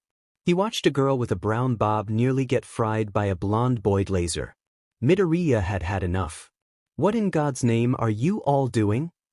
All the examinees looked back at him in shock. Even the robots seemed to stop for a moment. Probably the teachers doing. Midoriya knew they were watching the exams happening. Midoriya was seething now, enraged at the others' lack of awareness of their own surroundings. You all want to be heroes? Well, you're all doing a pretty cruddy job of it, ain't? Confusion flashed across their faces. Anger was present as well. Midoriya ignored it and continued. What would you have done if you had hit somebody? I've watched you all recklessly throw around your quirks and nearly kill each other in the process. Guilt flashed in several students' faces. They knew what he was talking about. A hero needs to be aware of the people around them, because quirks are dangerous. They could easily kill civilians and other heroes caught in your attacks. So be careful with your god's-forsaken quirks, you idiots, he bellowed, before dashing off to help students injured or trapped in rubble that fell from others' attacks. And just like that, the exam continued. They were more cautious with their quirks now, but not cautious enough. Midoriya split his time between taking down bots and helping other examinees out of the way of robots, other examinees, and rubble. They continued that way for a while. Well, until the zero-pointer appeared. It shook the fake city and caused concrete and debris to fly across the area, leaving Midoriya with the task of pulling people out of the way of falling rocks and metal. Everyone was running now, save for him. He was still dodging the students and trying to make sure nobody got hurt. Or at least, he thought he was the only one. He heard a yelp of pain near where the zero-pointer had appeared. He panicked and began running towards them, still trying to pull others out of harm's way while going over. Through the dust, he could just barely make out the girl's figure, trapped under a massive piece of concrete. It was the brown-haired girl from earlier, the one who was almost hurt by the laser blonde. He shot over to her before slipping his hands under the concrete. Midoriya glanced at her, making eye contact before speaking. On the count of 3, I'm gonna lift this up a little and you're gonna have to slide out from under there on your own. Got it? A nod. Okay, here goes. He took a deep breath. 1, 3, he huffed, arms straining to lift the slab of concrete. He held until he heard the girl pull herself out from underneath and dropped. It was a grunt. Midoriya shook his arms out, weary, before turning to the girl. Are you all right? Can you stand? He looked back to the zero-pointer, slowly catching up to them. 'Cause we're gonna need to book it, you feel? She smiled weakly before muttering, I think it's sprained. I can't move my ankle at all. Midoriya hummed, before crouching down to pick her up. Sorry, this might not be very comfortable for you. And then he was off, running across the fake city at a full sprint, even after hearing Present Mike yell, and time. The practical is over. And only slowed down when he saw Recovery Girl healing the students all with only small injuries. Recovery Girl Sen. Over here. The heroine turned and seemed surprised. Midoriya walked the rest of the way over before gently setting the girl down, mindful of her leg. Oh dear. That doesn't look very good. Let me see that ankle of yours, dearie. Checking the girl's ankle, she'd sked. You're lucky it's just a sprain, young lady. Those fools, making the practical so dangerous. She kissed the girl before handing her gummies to eat as well. That should do it. It'll still be a little tender for a day or so, but you'll be able to walk. And with that, she walked away, off to tend any remaining injuries. Midoriya helped the girl up, smiling. So, you're all right now? She nodded, grinning. Yeah. Way better now. Ah, and my name's Ochako. Uraraka Ochako. Thanks for helping me back there. I thought I was a goner for sure. Midoriya chuckled, before shaking his head and replying. Midoriya Izuku, good to meet you. He pulled his phone out to check the time and groaned. Sorry, I've gotta run, but maybe I'll see you around? Maybe we can get into the same class. I hope not, then I'd have to hurt you, spy on you. Uraraka brightened, beaming. Yeah. You also have your other exams now, right? I heard before the practical, but good luck. I'll see you around. Midoriya was confused for a moment before he realized that everyone in the practical heard him snap back at Ingenium's younger brother. He turned red in embarrassment and put his face in his hands. Gods, I'm a mess. Midoriya slammed the door of his room open before kicking it shut, much harder than necessary. Letting out a groan of exhaustion, he flopped onto his bed, ready to sleep. The exams had but, and he was tired, so sue him if he wanted to take a nap and never wake up ever again. Rolling over to get more comfortable, he sighed and let his eyes drift closed, the world disappearing in a haze of static. His dreams always started with smoke. It was suffocating, the overpowering smell of fire and ash burning his lungs, embers and soot-filled heat chafing on his skin, but the worst of it was always the blindness that followed. His eyes became dry and hazy, unable to see anything but blurred smudges of orange and gray. Still, he was always running in those dreams, looking for something. Someone. The ever-present pikes of terror shooting down his neck, dread and anxiety crushing what little air he breathed from his diaphragm. Legs burning from the flames beating at his feet, leaden with exhaustion that went deeper than bone. He could never pinpoint when he started screaming, and yet he remembered how the hoarse croak of his voice mixed with the snapping roars of fire. He remembered choking on the smoke-heavy air, his throat made of chalk as each shout grated his vocal cords like a hail of sharp stone on brittle wood. And then he fell. He'd always fall. He fell, screaming, deep inside a pit of shadows reaching with their ice-cold tendrils to seep the fever from his skin and replace his flesh with ice, words of a guilty conscience and the echoes of a tortured man jumping across the walls of his black prison. It always ended with a seaside cliff. Frozen to the wall and cradled inside chains of obsidian and onyx, he watched as their familiar silhouettes sat at the edge. The couple would sing, softly, and smile at the ocean like they were old friends. And then the cliff would crumble and the two would tumble, still singing a melody that didn't exist with the serenity of an undisturbed lake. Midoriya shot up, a guttural scream caught in his throat. His eyes darted around the room, panicked breaths pained and shallow. It was just another dream. It was that dream again, again, again. Midoriya began to draw deeper breaths, calm himself, shake off the fear of an old nightmare. Clear his head of the blanket of fog and haze scattering, clouding, concealing his thoughts and rationality. He barked a hoarse, humorless laugh, eyes gone mad and lips pulled into a psychotic grin. He brought his hands up to tangle them in his knotted hair, shaking with cruel laughter. Broken. Tears fell, but nobody saw the liquid gems trickling from deadened eyes. Nobody ever saw. Life was never kind to him before, so why should it start now? The letter came, bringing nothing but bad feelings with it. Midoriya eyed the envelope suspiciously, wary of what it contained. Sensei had let him off the hook for jobs so he could focus on training for if he made it in. Funny how a simple school acceptance letter would determine whether Sensei would kill him or not. Normally, all he had to do was beat someone up or complete a high-priority job and Sensei would leave him be, but apparently the League had more riding on their getting a spy into UA than Midoriya had guessed. SCKS for him. Midoriya exhaled sharply, reaching for the letter and one of his switchblades.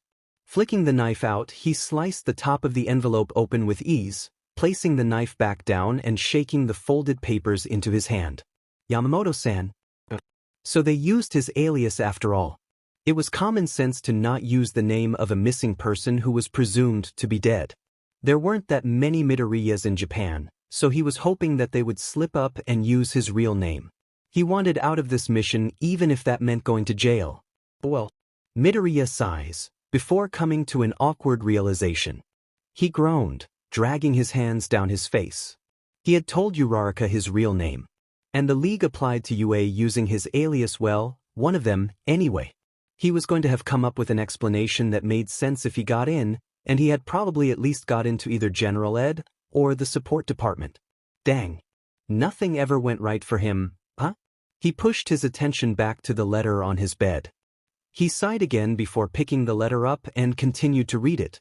Yamamoto-san, congratulations on scoring first place in both the written and practical exams. You received full marks on the written exam. In addition, you scored 78 villain points with the added bonus of 80 hero points with both scores combined. You managed 158 points in the practical. However, it is our greatest regrets that you will not be admitted into the hero course. Upon further examination of your records, it came to our attention that you are quirkless. The school board voted against allowing you into the heroics course due to your disability. Instead, after seeing your talent for building support gear, you will be admitted into UA's support course. You will be attending Class 1F with the Advanced Support class. Congratulations on making it into UA. We look forward to seeing you this coming school year.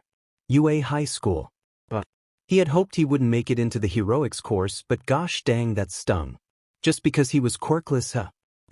Though he wasn't anymore, the quirks he held didn't belong to him. Not in the slightest, and he was ready to have them out of him and gone. But until Sensei got what he wanted, he was stuck with them. They were pretty much useless anyways. He had even built up a mild tolerance to electricity due to his training as a dog as well as what he went through in some of his jobs already, so electrostatic was extra useless to him. Karasa didn't do much for him. He tested it the day after the entrance exam. Crows were usually bad-tempered and quick-witted, as were ravens. Magpies used some sort of broken Corvish as he had come to call their language, and what he could understand was often just the birds harping about some object that caught their fancy and was stolen or hidden away. All the crows and ravens he met with were extremely intelligent and thus considered humans to be below them and refused to help. One had even told him that, "We can understand humans and their tongues without your so-called quirks, and yet your lot cannot understand us without them." In short, they were smart and mean. The main point being that they were not helpful at all, or if they were, it was to suit their own needs. Well, he got into the school, so Sensei had no reason to hurt him. Plus, him being in the support course meant that he could help the heroes and the hero students with quirk analysis and support gear without the League realizing, or at least at a lower risk of them finding out than his usual method. Another bonus was that he could claim that he had no knowledge of the heroic students' quirks and no information on them. And he could keep an eye on him. Midoriya sighed, running his hand through his hair. "Well, I suppose I should tell them about my acceptance into UA. Sensei probably knows I got the letter already." "So you've got a quirk now?" Shigaraki asked, sitting in his usual spot on the couch while playing some new video game. Sensei had sent Shigaraki out on a job that involved a lot of strategizing while Midoriya was still passed out from receiving the quirks. He had just gotten back, so he was resting and catching up with whatever he missed while he was gone. Well, he ended up catching up on more than just what he missed while he was gone. Midoriya had to explain things, and Midoriya can't really do, long story short, to save his life. "Aha, Sensei gave me two, but they're both really discreet and don't help me to do much. I generate a little bit more bioelectricity than normal people with the added bonus of being immune to electrical shocks. Already had some degree of electric immunity though, plus a second lovely quirk that lets me talk to birds from the Corvidi family. Which, by the way, is not helpful because they all SCK." Midoriya complained, throwing his hands into the air to exaggerate his irritation before letting them fall back down behind him on the other side of the couch. Shigaraki sputtered, dropping his controller before swearing quite colorfully. "You have two quirks from Sensei? I thought that was impossible to do without a ton of genetic modification and, well, you know," he made several vague gestures with his hands. "Becoming a mindless effing meat sack?" "Ah." Midoriya sighed, going completely limp on his seat, arms spread over the back. "Well, I wasn't really supposed to survive." He paused, squinting. "No, that sounds bad. It was an experiment on Sensei's part. He wanted to see if a quirkless host could take two weak quirks and survive with no negative side effects." Another pause. "Maybe he did mean to kill me, who knows?" He continued, shrugging. Shigaraki snickered, before fully processing what Midoriya had just said. He wrinkled his nose and picked up his controller, pressing the resume button and continuing to play. "So what, you special or something? Hasn't he tried this sheet before? On that group of kids, what did he call those little BSRDS again?" Midoriya groaned, dragging a hand down his face before replying. "The dogs, Shigaraki, the dogs." He glared at his companion. "I was also one of them. You were there when he sent us out." "Weird name." Midoriya snorted. "He just called us the dogs because he sent us to the pound so we'd be put into the pits. That's what everyone in the dogfight rings was called anyways. Don't think Sensei was feeling very creative there. He was, and I quote, weeding out the unworthy vessels, allowing only the strongest to prevail. Complete failure of a project." Shigaraki hummed. "What happened again? Don't remember anything from that sheet show." Midoriya snorted. "Of course you wouldn't. Sensei made sure you, with your wonderful quirk, had nothing to do with us after we left for the pits." Midoriya heaved another sigh. "But his plan only kinda worked. You know the dogfights were quirked, yeah? Well, turns out that when you throw in a bunch of quirkless children into the mix, most of them die." Anxiety twisted and tugged at his stomach, guilt burning his throat with bile. His mask was slipping. Midoriya didn't stop talking. "There were 17 of us when we went in. Only 4 of us were still alive by the time Sensei brought us out of there. I guess he didn't realize that so few of us would get out alive or something, which was really, really stupid of him because none of us were older than 10 when he sent us in and our opponents were adults with quirks that worked well in battle. Like really?" He scoffed. "Control, he needed control." Shigaraki hummed thoughtfully. "Well, Sensei decided that was the best way to find the strongest of the group. He probably only planned to have a few of you left anyways." Midoriya rolled his eyes at Shigaraki. Right, Shigaraki saw Sensei as some sort of god, which might have had something to do with the hypnosis quirk that he probably stole off of that one oddly successful mafia leader in America that disappeared some 15 years ago. That made a lot more sense than he was comfortable with, actually. Midoriya was brought back from his train of thought for the best really by Shigaraki's grumbling. So Sensei decided to try giving the 4 survivors quirks to see if their quirklessness could have an effect on their ability to retain quirks, the main point being that they don't have an original quirk to hold as well. Midoriya nodded. Yeah, but it was a total bust. Nobody lasted more than a day after receiving a second quirk. He remembered their deaths. It wasn't pleasant to think about. Bad memories tainted any good ones he'd had with the other children. Shigaraki snorted. Then why are you still alive? Full offense intended, shouldn't you have died with the rest of them? Ah. Midoriya sighed and laid his head back, tired eyes staring at the ceiling. Dunno. I've actually been wondering about that ever since the whole thing was over.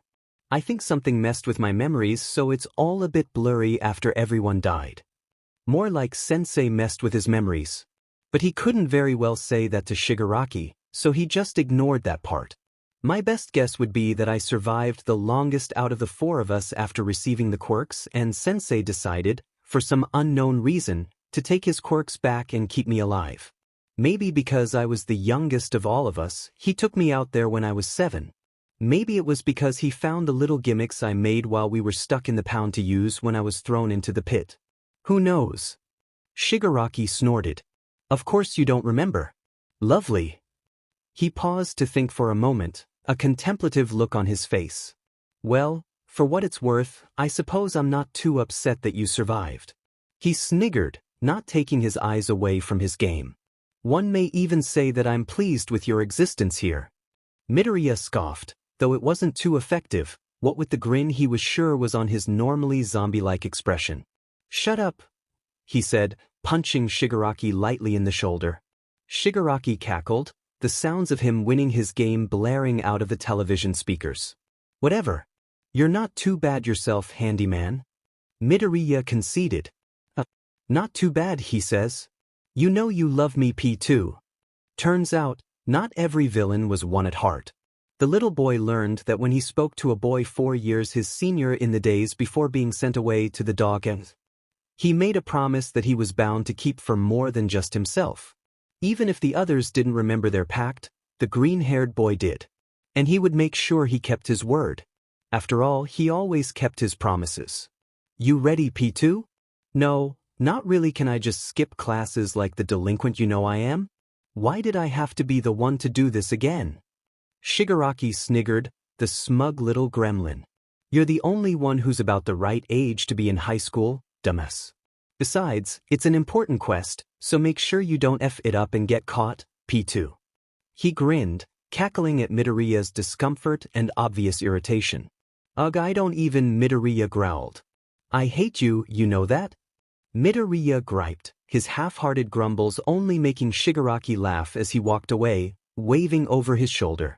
See ya later, P2. Midoriya sighed, looking down at his sneakers. Well, I suppose I should get going. So, this is it, huh?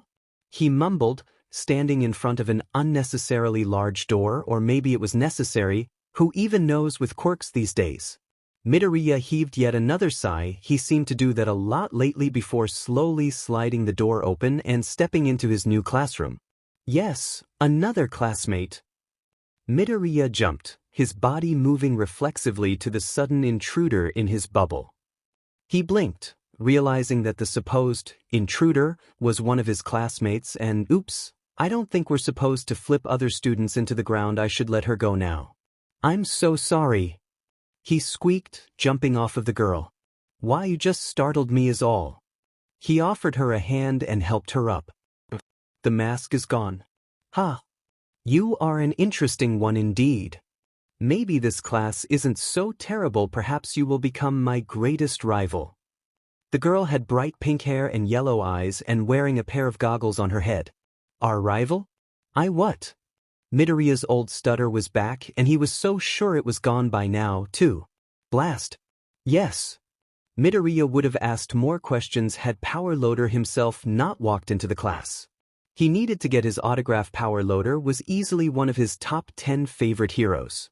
You couldn't blame him because Power Loader is just awesome. Not only is he a hero, but he creates support gear and teaches the support course at UA. Guy's a legend in Midoriya's eyes. Alright class, get in your seats. Midoriya seated himself before looking around. What? Midoriya looked again.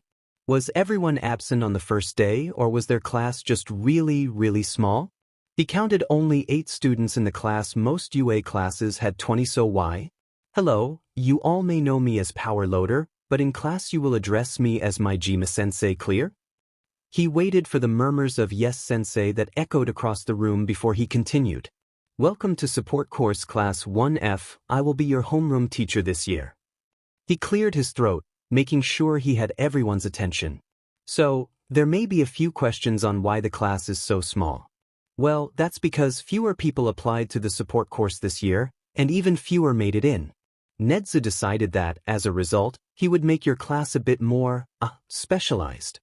Majima-sensei smiled, or was it more of a grimace? Midoriya couldn't quite tell. This is the smallest class because Nedzu has handpicked the 8 support students that he believed had the most potential and put them into this class, the advanced support course. This is a program that will only run in the years where support student counts are low, so count yourselves lucky that you made it in here. Now we have 10 minutes left before orientation, which is enough time to introduce yourselves. We'll go in order of front to back. Give your name, why you're in the support course, and your quirk. Crudsticks. The first person got up and began introducing themselves. It was a girl with long, lavender hair and pale lilac skin. Her hair draped over her face and covered her eyes. Hello, my name is Tanaka Hanaki, nice to meet you. I want to build support gear that isn't just for heroes, things that will help civilians with difficulties because of quirks or disabilities live life a little easier. My quirk is called Poppy Popper. I can make purple bubbles with my hair with purple poppies in them, and if they pop on someone, they get really sleepy. Next was another girl. She had platinum blonde hair and gold cat eyes. She walked up to the front slowly but gracefully. When she spoke, she had a bit of an accent French. Midoriya wasn't too sure, it was really faint. Her Japanese was too good for her to just be studying abroad though, that was for sure. Hi, my name's Nakamura Aiko, pleasure meeting you. Yes, I have an accent. Yes, I do live here and have for the past 7 years. Yes, I'm from France. No, I won't say something in French. I'm here to build things because I like weapons and inventing things. My quirk is called Tiger Eye. It makes me confident and lucky. A boy with copper skin and bronze hair stepped up, his silver gaze roaming the class. Yo, name's Takashi Atsumo. I've never quite had freedom to build whatever I wanted and saw the opportunity to do so here. My quirk is called Metal Touch. It's exactly what it sounds like. I can turn things I touch into metal. And yes, my entire body is made of metal.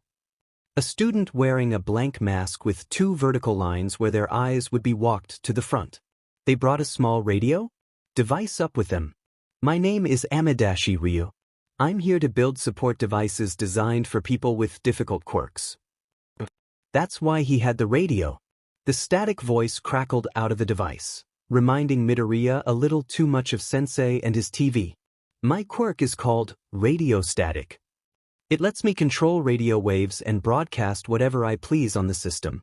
I wear the mask because my quirk warps my facial features into what I have come to call a glitch mode. I hope this year will pass without incident. Next up was the energetic pink-haired girl. She flounced up to the front and cackled, rubbing her gloved hands together. Several of the other students groaned. Midoriya assumed that she had asked them about becoming her rival as well. Hello everyone. I am none other than the great inventor, Hatsume. I'm here to build and test my babies and to find a good rival. My quirk is called Zoom. It allows me to see things clearly from far away. If I focus, I can see up to 5 kilometers away. Nice to know. Up after her was a shy-looking boy wearing a metal mouthguard. He had dark gray skin with cracks glowing with magma and bright orange eyes. His black and orange hair was sideswept over his left eye. He didn't speak when he got up, but he began moving his hands, forming signs. Does anyone here know sign? Midoriya did not expect that. The class was silent. It seemed even Majima-sensei did not know sign. Midoriya signed and raised his hand. I can translate. The boy's tense shoulders relaxed. He was clearly relieved that anyone understood sign. My name is Kuraichi. I love creating and building things, and also want to help others with quirk troubles like me. My quirk is called lava lips. It makes my body a magma generator. The lava comes out from my mouth. Midoriya stood up and translated for him before flopping back down in his seat. He was exhausted. He didn't sleep much the night before, and he was beginning to regret not getting Kurogiri to make coffee. A lime green-haired student walked up, gold eyes blazing, grin sharp. Hey, name's Watanabe Aguro. I'm here to, excuse the language sensei, sheet up and mess with the heroic students at the sports festival. My quirk's called Serpentine. It gives me fangs with weak venom and allows me to manifest scales on certain parts of my body. Nice meet y'all. A monochrome girl walked up next, her bright purple eyes contrasting with the grays of her hair, skin, and the darker smudges under her eyes. She looked tired. My name is Kuroshi Matakawa. I want to build things that make people smile and give people joy. My quirk is called Gloom. It makes people sad and can turn my surroundings into monochrome. I hope we can get along well. But that's... Wow. Who was up next again? It was him. Well, might as well get it over with. Midoriya groaned and got up, slouching the whole way to the podium at the front. Hello everyone. My name is Yamamoto Izuku and I am tired. I am here because I use support gear in the heroics practical and because I am, indeed, quirkless. It's going to be a fantastic year and I hope you all tolerate me enough to wake me up when I fall asleep in class. Sorry, sensei, but it's going to happen. He trudged back to his seat, ignoring the giggles and stares and mumbles of, "Dude, me too," as he practically fell back into his chair. Surprisingly, he didn't feel threatened, and his ability to read others was, not to sound cocky, really good. The most threatening thing he felt in the room was Hatsum Mei vibrating in her seat, grinning like a maniac and chanting, "Rival, rival, rival," under her breath. That was new. Maybe this year wouldn't be so bad after all, if you ignore the whole spying for a villain group thing that is. Well, if nothing else, this year would be interesting. 1 week after the entrance exam. So, any applicants pique your interest this year?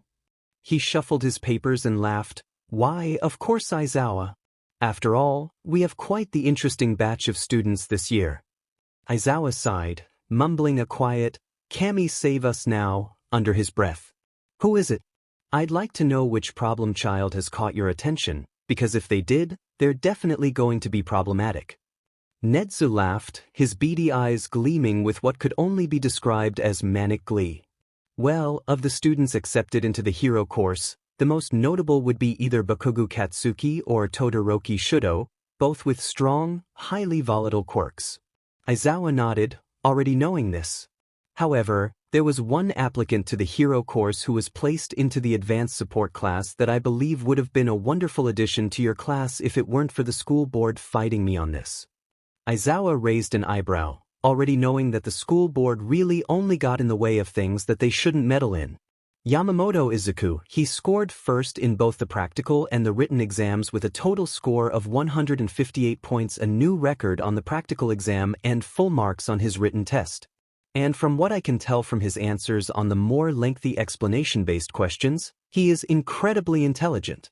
And his blueprints and completed gear that he built during the support exam are very intricate and worked beautifully. They were built to the level at which we expect pros to build them. Unfortunately, the school board would not allow him into the heroics course due to him being quirkless. They considered him as disabled and declared him to be ineligible for the heroics course, seeing as it would be too dangerous for him. N and yes, he used air quotes there. What? A guy, am I right? Aizawa stared, the only thing giving away his shock and irritation being the fire in his eyes. Bullshit. If he scored that many points, he's more capable than students with quirks. This is, legally, quirk discrimination. Why didn't you call them out for it? Too many people backed them, my hands are tied. Nedza shrugged, but the light in his eyes shone with a terrifying joy. However, we've made certain, arrangements for the advanced support class that happen to coincide with some of the heroics course classes. Not to mention that if he scores well in the sports festival, his scores in the entrance exam will guarantee him a spot in the heroics course. Aizawa groaned. Of FNG course you planned for that. And now he's my problem child too. Ehole. Nedza grinned. Well, it wouldn't do to let you have such a peaceful year after you expelled your entire class last year. Only half of our second-year heroics students still attend our school. Aizawa sighed. It was the beginning of a long year, wasn't it? Oh, how right he was in all the wrong ways. Present time. Yo, Yamamoto. Wake up, dude. Through his sleepy haze, he could feel someone shaking his shoulder, probably the person whispering loudly for him to wake up. Dang it. He groaned and dragged his head off the desk. I'm up. Geez, why'd class have to start so soon? Why can't my Majima-sensei be last minute like Aizawa-sensei always is? The guy to his left, Watanabe, Midoriya thinks, chuckles. Dude, I know you said you'd sleep a lot, but I didn't think you'd be out before school even started, man. It's only the second day. Midoriya groaned again. I know. And I want to keel over and die already. Their conversation, if you could call it, that was cut short by Majima-sensei taking roll. Amadashi Ryu. Present. Hatsume. Here. Kuroha Akashi. Kuroshi Madakawa. Present. Nakamura Aiko. Present. Takashi Atsumu. Present. Tanaka Hanaki. Here. Watanabe Aguro. A salute. Yo. Yamamoto Izuku. Midoriya groaned again, loudly, on purpose. Present. Majima-sensei nodded, checking them each off for attendance. Alright, now that that's over with, how about you lot choose a class representative? We have a couple minutes of homeroom left before you guys have to leave for your classes. The 9 students that made up Class 1F all looked at each other, unsure of what to do. Nakamura sighed, knowing nobody else wanted to voice the very obvious problem, and raised her hand. Yes, Nakamura? I'm sorry to say this, sensei, but you do realize that we don't really know each other very well yet. I don't think we should be so hasty in choosing a class rep. Majima-sensei just smiled. Well, we have about 10 minutes left. Talk to each other. Yamamoto can be a translator for Kuroha. And with that, Majima-sensei walked out of the classroom, which Midoriya suspected he was not supposed to do, but this was UA and they let the teachers do pretty much whatever they wanted, so he supposed he couldn't fault Majima-sensei for wanting to leave. Midoriya groaned. The whole translator thing meant extra work on his part. Dang. Well, there was no helping it. The 9 students all moved to the center of the class, turning chairs around so they could face each other. Nakamura was, again, the only with enough energy and lack of awkwardness to be able to start off. Alright, first things first, who here wants to be the class rep? I don't care much, but I wouldn't mind the extra responsibility.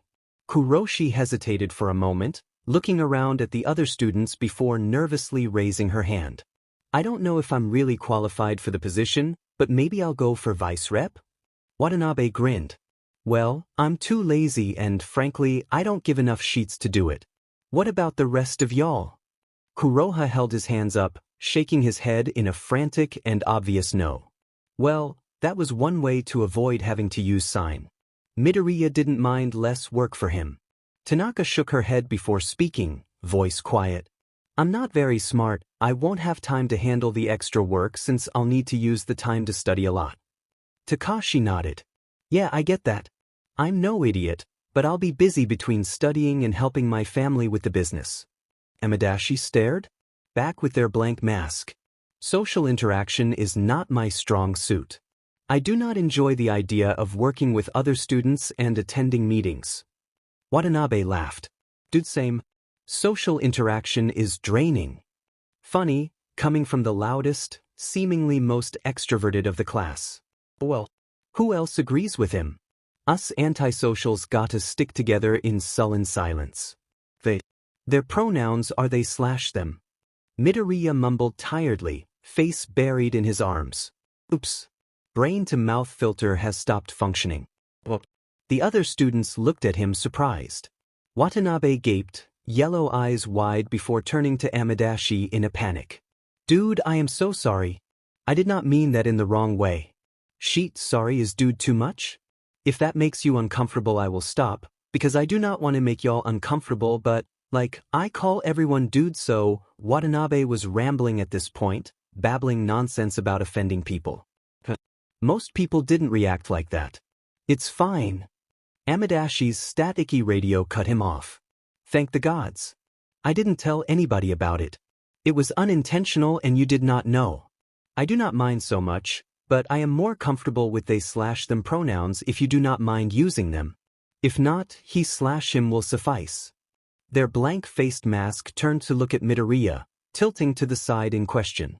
Though I am grateful for the interjection, I am quite curious to know how you were aware of my pronoun status. I did not inform anybody in this classroom, and am not documented officially as non-binary since being LGBTQ+ is not commonly accepted in my home. Midoriya raised his head out of his arms, staring blankly at Amadashi before shrugging. I have a good feel for that stuff, I guess? Plus, I figure you can control how you sound on the radio, right? Amadashi nodded, and though Midoriya could not see his expression, he felt that they understood where he was going with this. You make the voice on your radio sound very androgynous. It's usually easy to tell if a voice is more feminine or masculine even through static, and your radio voice is mostly clear anyways, and it's still difficult to tell. If you identified as male, you would typically change the voice to be deeper and more masculine, or if you identified as female, you'd typically change the voice to be higher and more feminine. Loosely based on assumptions, but he/him and she/her pronouns didn't seem to fit you in my head, so I figured you were they/them. Again, I have a pretty good feel for that kind of stuff. I'm gonna sleep now, wake me up when my Majima-sensei comes back. And with that, Midoriya put his head back down. The others just looked at him in shock. Except Nakamura, she's too level-headed and cool for that. She just rolled her eyes at him, but she did look slightly impressed by his analysis. Holy shit, man, that's fucking epic. What the F-? Of course Watanabe had to say something about it. Couldn't they just pick the class rep already? Dude, you down to be class rep? 'Cause I'm feelin' strong smart as F leader vibes from your sleep-deprived butt. Several others nodded. Frick. Midoriya raised his head again to look Watanabe in the eyes before deadpanning. Frick no, you radioactive, glow-stick-lookin' doofus. Before promptly letting his head fall back on the desk with a thump, ready to nap again. Takashi sighed, running a hand down his face. How about we just have Nakamura be the rep and Kuroshi can be vice, yeah? Sound like a plan? Sounds like a plan. The rest of their small class agreed, but stayed in their current seats since they had another 5 minutes left before Majima-sensei came back to kick them out. Instead of sitting in sullen silence like Midoriya had hoped they would, the group began to talk again. Nakamura looked at Midoriya strangely before speaking. So, I think we should give preferred pronouns and maybe just come out in general since Amadashi did. Well, partly. And I'm also not interested in having to deal with relationships with people I'm not comfortable with. Nakamura waited for the others to voice their agreements before continuing. I go by she/her, I'm bisexual with a female lean. Watanabe spoke up next, he was practically chirping. I use he/him pronouns and am gay as F-. Takashi sighed. He/him. Straight. Amadashi's radio buzzed to life. As you are all now aware, I prefer they/them pronouns. I'm arrow/ace. Kuroshi smiled at Amadashi before speaking quietly. She/her, I'm also ace, but I'm panromantic. Tanaka went after her. Also she/her, straight. Kuroha looked at Midoriya, the tired boy sighed and nodded, letting Kuroha know that he would translate. I use he/him pronouns, I'm pansexual. Hatsum hummed, clearly not very interested in the conversation. I use she/her, I've never really had a reason to care about relationships or attraction, so my answer is not a single clue. Midoriya groaned, falling backwards so his face tilted towards the ceiling. He/him. He squinted. Actually, I'm with Hatsum on this. Never really had time to think about having a relationship. Well, it wasn't a lie. Midoriya was always busy getting beat up or some other messed up thing he had going on. He never really thought he would live long enough to find a significant other, and if he did, he doubted they would stick with him after hearing everything he's done, unwilling or not. Well, that's just how it was in life, he supposed, blank eyes tracing the tiles in the ceiling. Midoriya was startled out of his monochromatic stupor by Watanabe shouting, "So, now that everyone's got that done with, why don't we talk about something else? Who's got ideas?" The other students were quiet before Kuroha tentatively signed out something, making shy eye contact with Midoriya to make sure he saw and would translate. "Why don't we talk about hobbies or goals?" Nakamura's eyes lit up even though her face remained mostly passive. "Interesting." She seemed excited, something she's passionate about then more than just a hobby? No, perhaps. "Sounds like a wonderful idea, Kuroha. Why don't you go first then?" The shy boy nodded, magma eyes smiling. "I really like going far out to camp and stargaze. My dad takes us out a lot.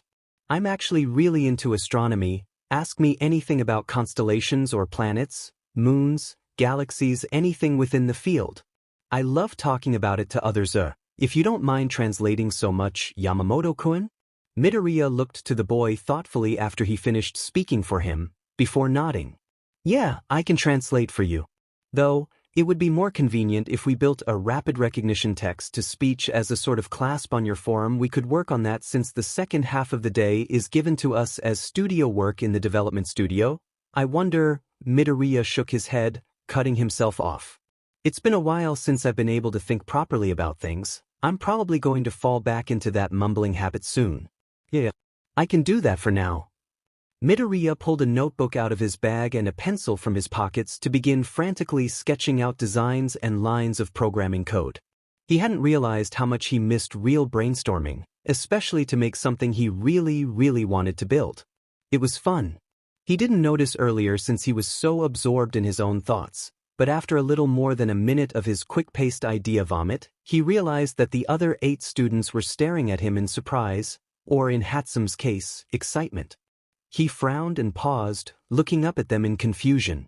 "What? Something wrong?" Hatsum practically exploded. "Can I see that?" Midoriya stared for a moment, taken aback by the pink-haired girl's enthusiasm. "Sure." Such eloquence. He really did always have a way with words. Midoriya simultaneously laughed and cried inside his head as he blankly handed his notebook off the Hatsum, hastily finished sketches and barely legible notes and strings of code scrawled and scattered across the pages. "Dude, that's mega freaking awesome. Why didn't you say you were a fucking genius?" Watanabe gaped, awe etched in his features. Midoriya scrunched his nose and shook his head. "I'm no genius, it's just practice. I like to do analysis and put things together." Watanabe snorted while a couple of the others sitting near him read. Kuroshi and Nakamura gave Midoriya really unimpressed looks. "You're an idiot if you think that. I can't do that, and I've been doing this sheet since before I could walk. Spitting ideas and pasting them on a sheet of paper in a single minute? That sheet, I need like a week to put anything together into a coherent thought and put it into a blueprint." The others nodded with the exception of Amadashi, who decided to add in their own 2 cents. "You have talent, Midoriya. May I ask how you fared on the written exam? I am curious to see if your test scores reflect your obvious intelligence." Midoriya glared at the floor, cursing whatever god decided it would be a good idea to make people think he was smart. That meant unwanted attention, and Midoriya was really not prepared for this amount of social interaction. He's already exhausted from the conversation and not putting up with this BS, and he didn't mean butterscotch. He mumbled semi-coherent words and prayed that the others would accept it. He's very lucky. So, very lucky, yes indeed. Yes, sarcasm. Such a lovely thing. Watanabe squinted and leaned closer. What was that? Couldn't catch it. Dang. He was genuinely interested, meaning that some of the others might be too. Fudge. Well, he could lie, right? I didn't do that great. I passed it with 87%.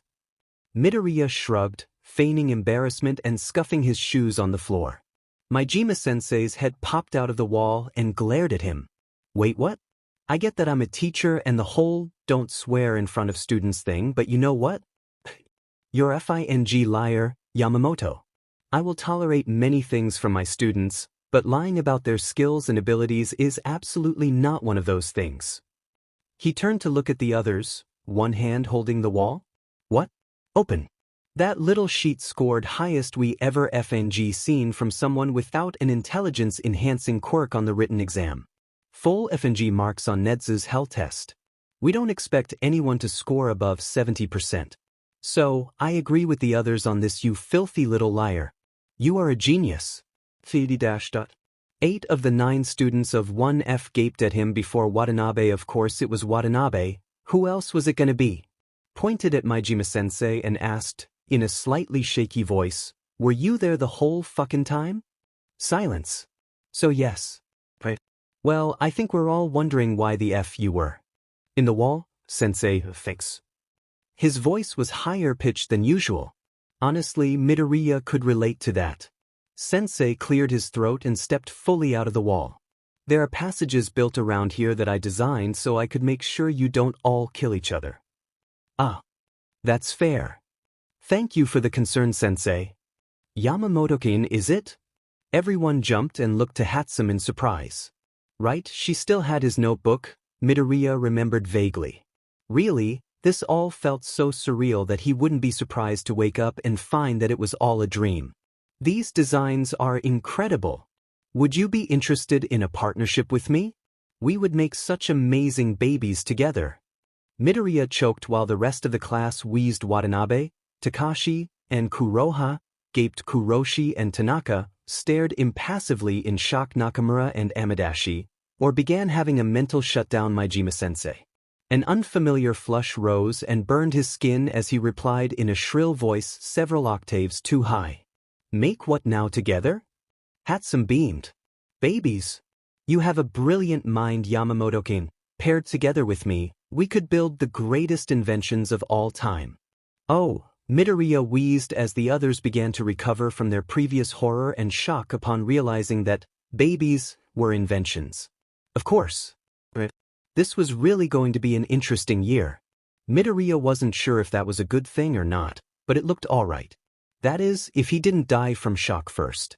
I am so sorry, but this is not a real chapter. But first things first, I am not abandoning this. We just on a hiatus that will last until I am a somewhat properly functioning human. The goal is to publish by March 15th, and if I don't, then I will be very disappointed in myself.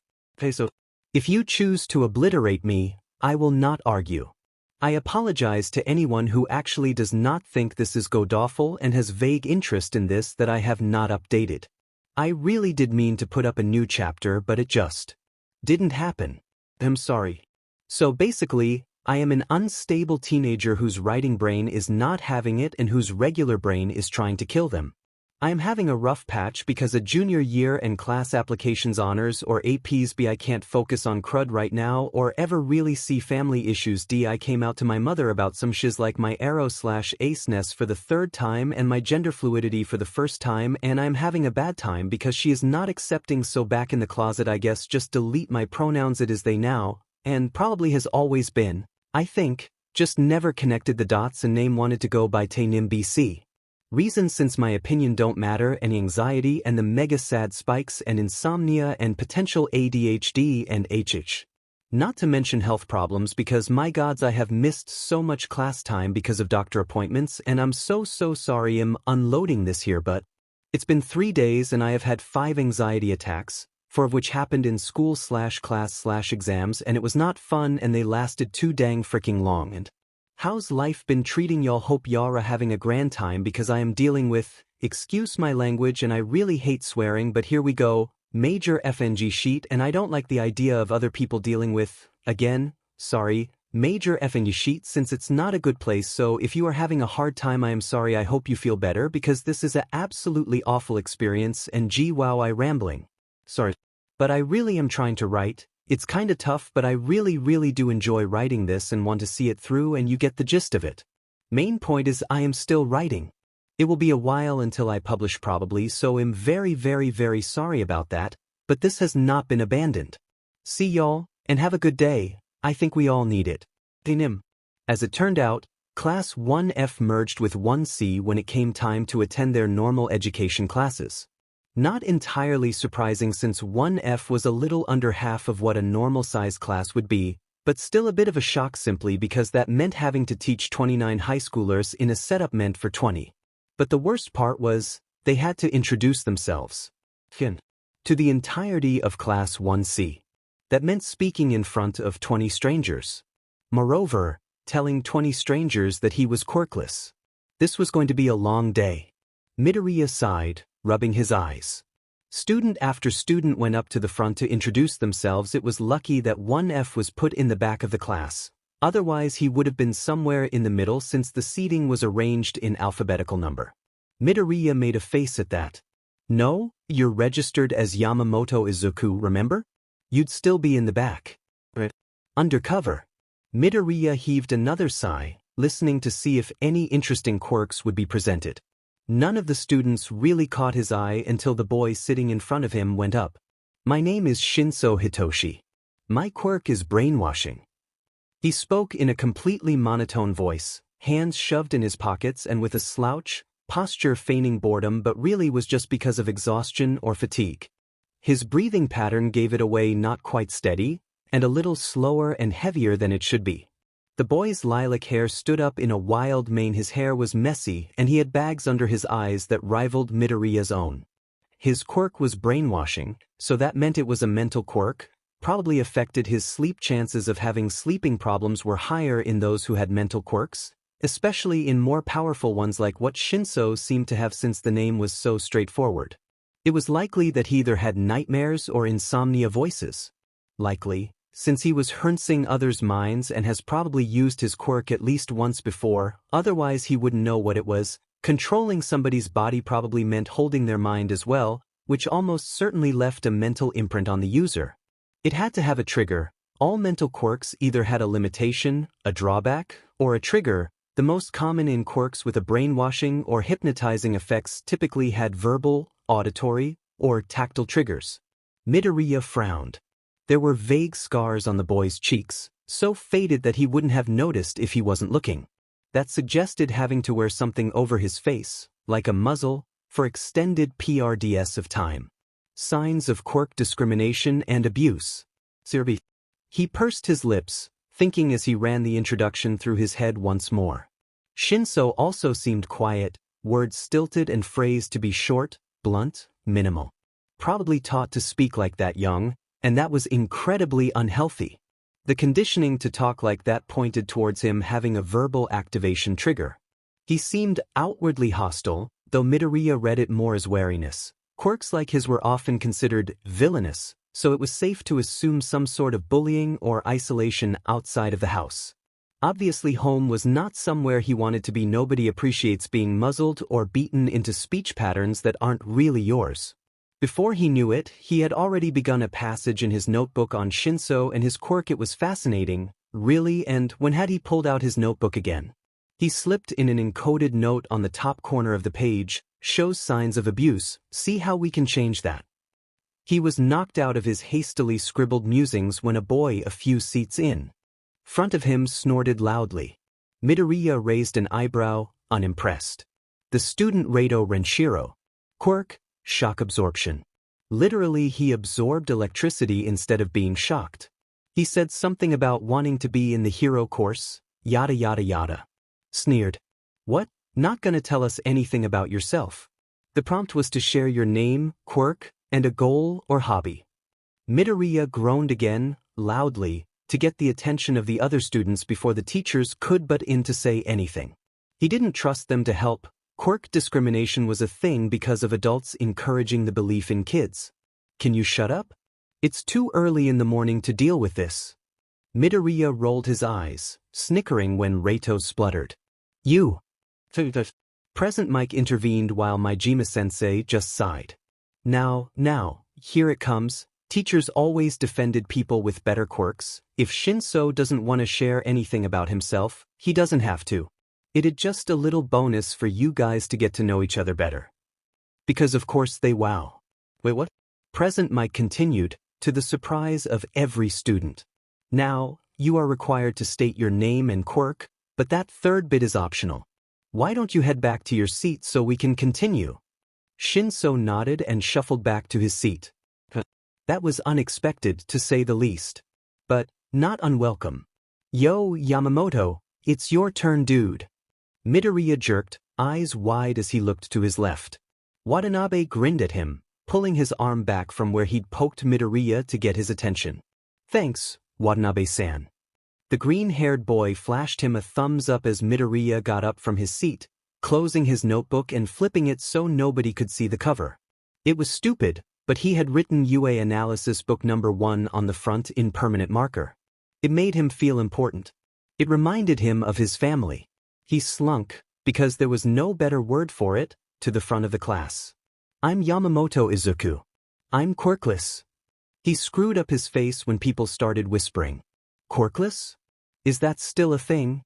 How did a quirkless kid get into UA? Probably cheated to get in. What a loser, he doesn't even have a quirk. Midoriya rolled his eyes, huffing. It didn't bother him anymore, liar. He was used to it. He had started making his way back to his desk when Present Mike clapped a hand lightly on his shoulder, the sudden contact making him jump. It took all of his willpower to keep from sliding into a defensive stance or slamming the man into the ground. The blonde gently slid his hand off, shooting him an apologetic glance. Had he noticed his discomfort? Midoriya knew that Present Mike was perceptive and picked up on social cues easily, but it was normal to be surprised when somebody slaps your shoulder out of nowhere, right? Hey, everyone, settle down. UA has a strict no-bullying policy, not to mention that we won't tolerate any kind of quirk discrimination here. Midoriya gaped at him, shocked. The darker part of him whispered, liar, you hypocrite, why am I not in the hero course then? I passed and you dismissed me like trash. You. Yamamoto has just as much right to be here as any of you. He got in fair and square. He looked at the surprised Midoriya and smiled, and not his usual hero smile, but a softer, genuine one. One Midoriya had seen only when Present Mike was talking to victims of villain attacks he was near or at. Why don't you get back to your seat and we'll start class? Midoriya nodded numbly and went to sit back down at his desk. Maybe, the greenette thought, UA is going to be different. It was on the second day of classes that Midoriya came to the realization that though the teachers may have been different, the students would not be so kind as to simply ignore him. The staff couldn't always hover over his shoulder to make sure nothing bad would happen to him. Of course, this realization came from, not of harassment to himself, but another student. The second Kiyama-sensei walked out of the classroom during the transition PRD. Several of the students turned to the back of the classroom, sneers slapped across each of their faces. So, what's a DMN villain doing in UA, the top hero school? Rado, because of course it was him, he'd started this earlier too, jabbed. What was that quirk again? Brainwashing? Rado snickered, eyes full of contempt. Bet that came in real handy trying to get in, huh? Shinso ignored him, sitting quietly at his desk, though his shoulders were stiff, preparing for the worst. Every student in the back row class 1F tensed. Watanabe jerked forward, mouth open to object and eyes flashing with anger. Midoriya grabbed his arm, face solemn, and shook his head. I got it, he mouthed. Watanabe hesitated, but nodded, biting his lip. Midoriya turned back to the other students. Midoriya cleared his throat loudly. The students looked at him, none too kindly either. He raised an eyebrow, pulling his best deadpan expression. Tell me, Rado-san, he drawled. Was your ego so very damaged by your failure to get into the hero course that you felt the need to attack one of your classmates for something they can't help? Midoriya ped his head to the side, keeping his face completely blank. Or is it just because of your incurable superiority complex? Rado flushed with anger and embarrassment. Why you? He hissed. A spark of vindictive glee lit in his eyes and he smirked. Midoriya kept his face carefully emotionless, refusing to give the brat any satisfaction. Well, at least I could manage to take the heroics exam unlike a quirkless nobody like you. Midoriya blinked back, slowly, just to make the class sweat. Never mind that the moron's word choice brought forth memories of starburst scars and the crackling pops searing his skin. No, I did take the heroics exam. Everyone outside of the support class scoffed. Rado huffed. Well, you obviously failed, probably didn't even score a single point in the practical. Midoriya almost laughed at that, lucky that he had spent so many years in the league dealing with meetings with big-shot crime organizations, or he would have lost his grip on his mask of indifference. No, I passed. The class broke out into whispers of liar, cheater, liar, liar, liar. In fact, contrary to what you believe to be a witty comeback, I scored quite well. And anyone who doesn't believe me can go ahead and ask one of the staff. I'm sure they all know about my unique situation. Midoriya continued without pause.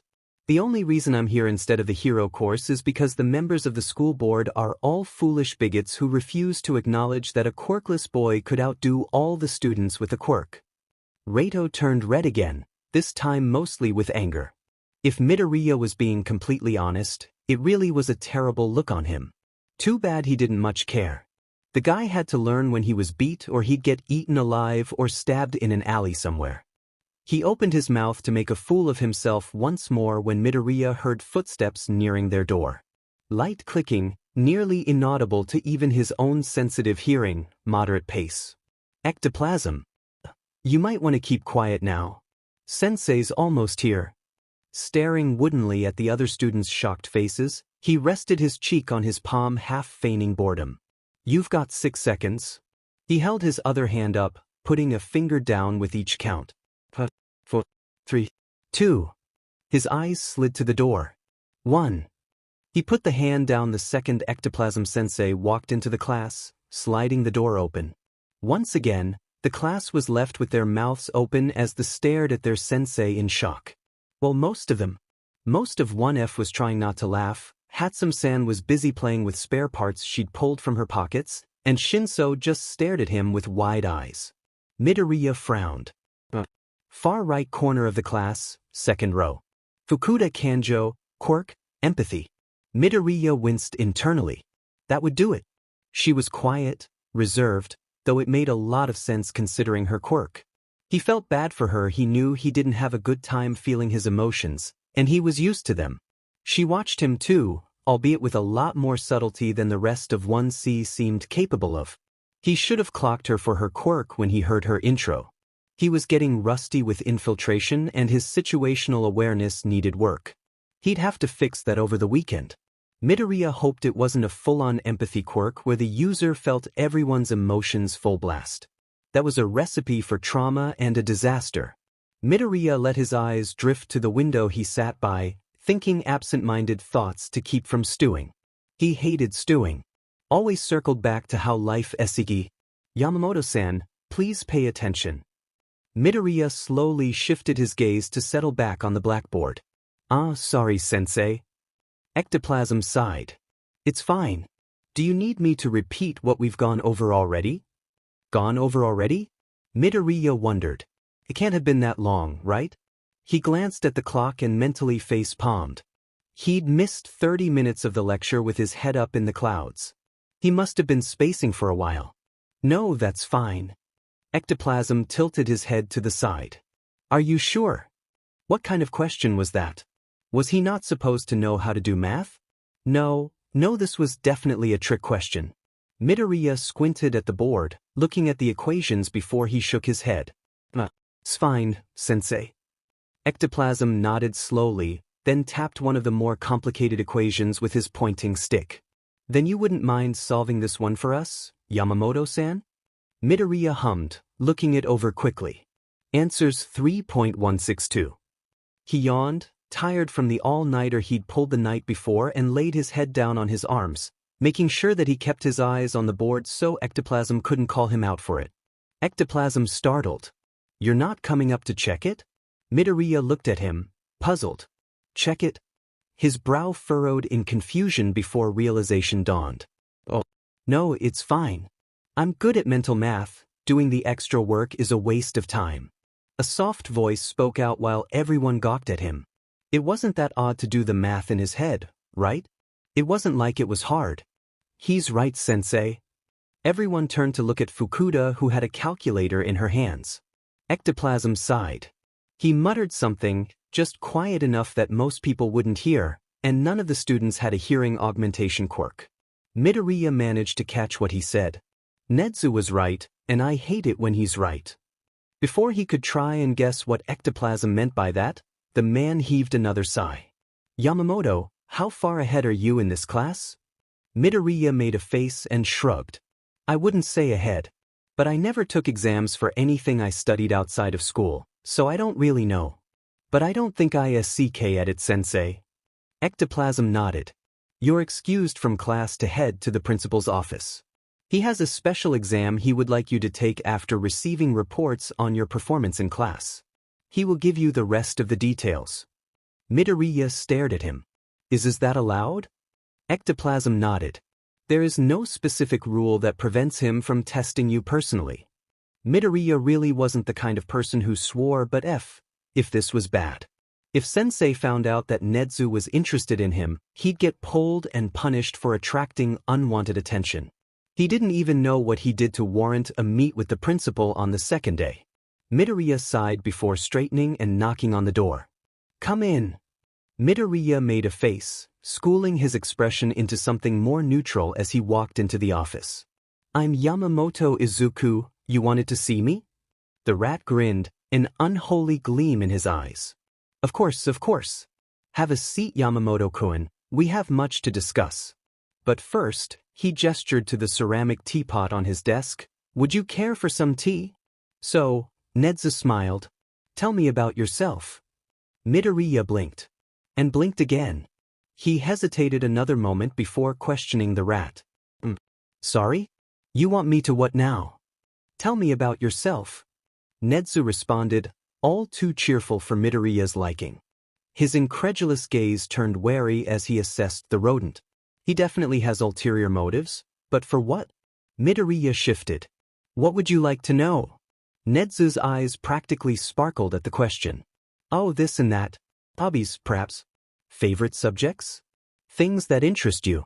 Anything really. Midoriya bit his lip, thinking. His hands itched to pull at the chapped skin and nasty habit he'd picked up from Shigaraki that left brown smudges of dried blood on his fingertips and the stinging taste of iron on his lips. The major concern here was as such, what was safe to tell the scheming rodent and what would mark his downfall. Quirk analysis was out because Midoriya knew Nedzu had an interest in watch and thus worked with Tsukachi on the case. Anything that could link him to Code.G was out, though he should probably say something about support items since that was what he was enrolled in for. Nothing really personal either, since anything that was personal was either his work as watch or related to his actual identity. And though it was tempting to just leave a trail for Nedzu to find, Sensei would call him out on his bullshit and have him killed. Slowly. Midoriya wasn't one to swear, but he had recently found that it was actually quite cathartic. Midoriya hummed.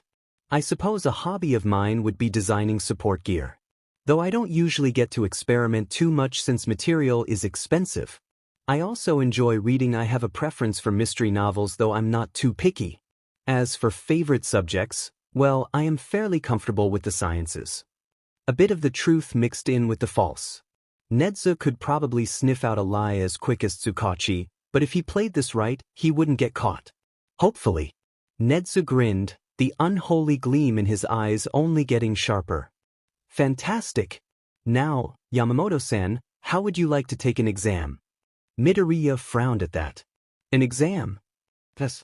I'd like to assess your academic prowess and see just what I have to work with. Midoriya's eyes narrowed. Work with? Nedzu nodded, practically cackling with delight. You are one of the students that have caught my eye this year. Your scores in the entrance exam were certainly nothing to scoff at. So, he leaned forward, paws clasped in front of his on his desk. How about it? Midoriya studied him for a moment more before heaving a heavy sigh. All right, I'll take your test. Wonderful. Now, I expect you to do your best on the exam. I will know if you try to cheat or if you attempt to score lower on purpose. Midoriya winced. He had planned on scoring high enough to explain his results from the entrance exam, but certainly not to the best of his ability. Nedzu leads him to a different room with a desk and a thick packet of paper resting on it. You have 3 hours to complete the test. If you finish early, stop by the teacher's lounge. And with that, the rat disappeared and left Midoriya with the test. Midoriya looked sourly at the packet before sighing and taking a seat. He twirled the pencil as he flipped the packet over to start. Midoriya sighed heavily, putting the pencil down and massaging his palm. He hadn't written that much in ages and his fingers ached from it. Midoriya glanced up at the clock on the far wall. He made a face, seeing that he had a bit under 2 hours left. That meant he had to go to the teacher's break room. The break room that he didn't know the location of. Because Nezu didn't tell him jack shit. Midoriya scowled down at his finished test. Freaking Nezu. Fing Nezu. 15 minutes later, Midoriya threw the doors of the break room and stormed in. The first 2 students he had come across in the halls were not helpful in the slightest. He was lucky that the 3rd year he stopped gave him directions. Of course, he could have hacked the system to find a layout of the school, but he was now painstakingly aware that Nezu's interest in him would probably skyrocket if he so much as caught wind of his less-than-legal skills. He glanced around the room, looking for the principal, and was greeted by present Mike and Midnight's surprised faces, Eraserhead and his ever-present eye bags stuffed inside a bright yellow sleeping bag, and Ectoplasm staring mournfully at the coffee machine in the corner. Midoriya did not want to know why. Midoriya cleared his throat. I'm here to give my test to Principal Nezu. It was at that moment that Vlad King decided to turn the corner, having slammed the door open and shut in a manner similar to Midoriya had moments before whilst muttering curses and rubbing at the bridge of his nose. The man looked up and squinted at Midoriya before looking down at the thick packet of paper clutched in one hand. He made a garbled sound of exhausted exasperation, heaving a sigh. Let me guess, Fing Nezu? Oh, Shigaraki would have gotten along swimmingly with Vlad if he could get over his hatred for heroes. Midoriya nodded sagely, and he wholeheartedly agreed with the statement, especially with his newly expanded use of expletives. Fing Nezu. His eyes sharpened as he reined in his irritation at the rat after having confirmed that even the staff were tired of the rodent. Now that sounds most unpleasant. Nezu popped out of a vent hatch, grinning even as he dropped down to make his way over to where Midoriya stood.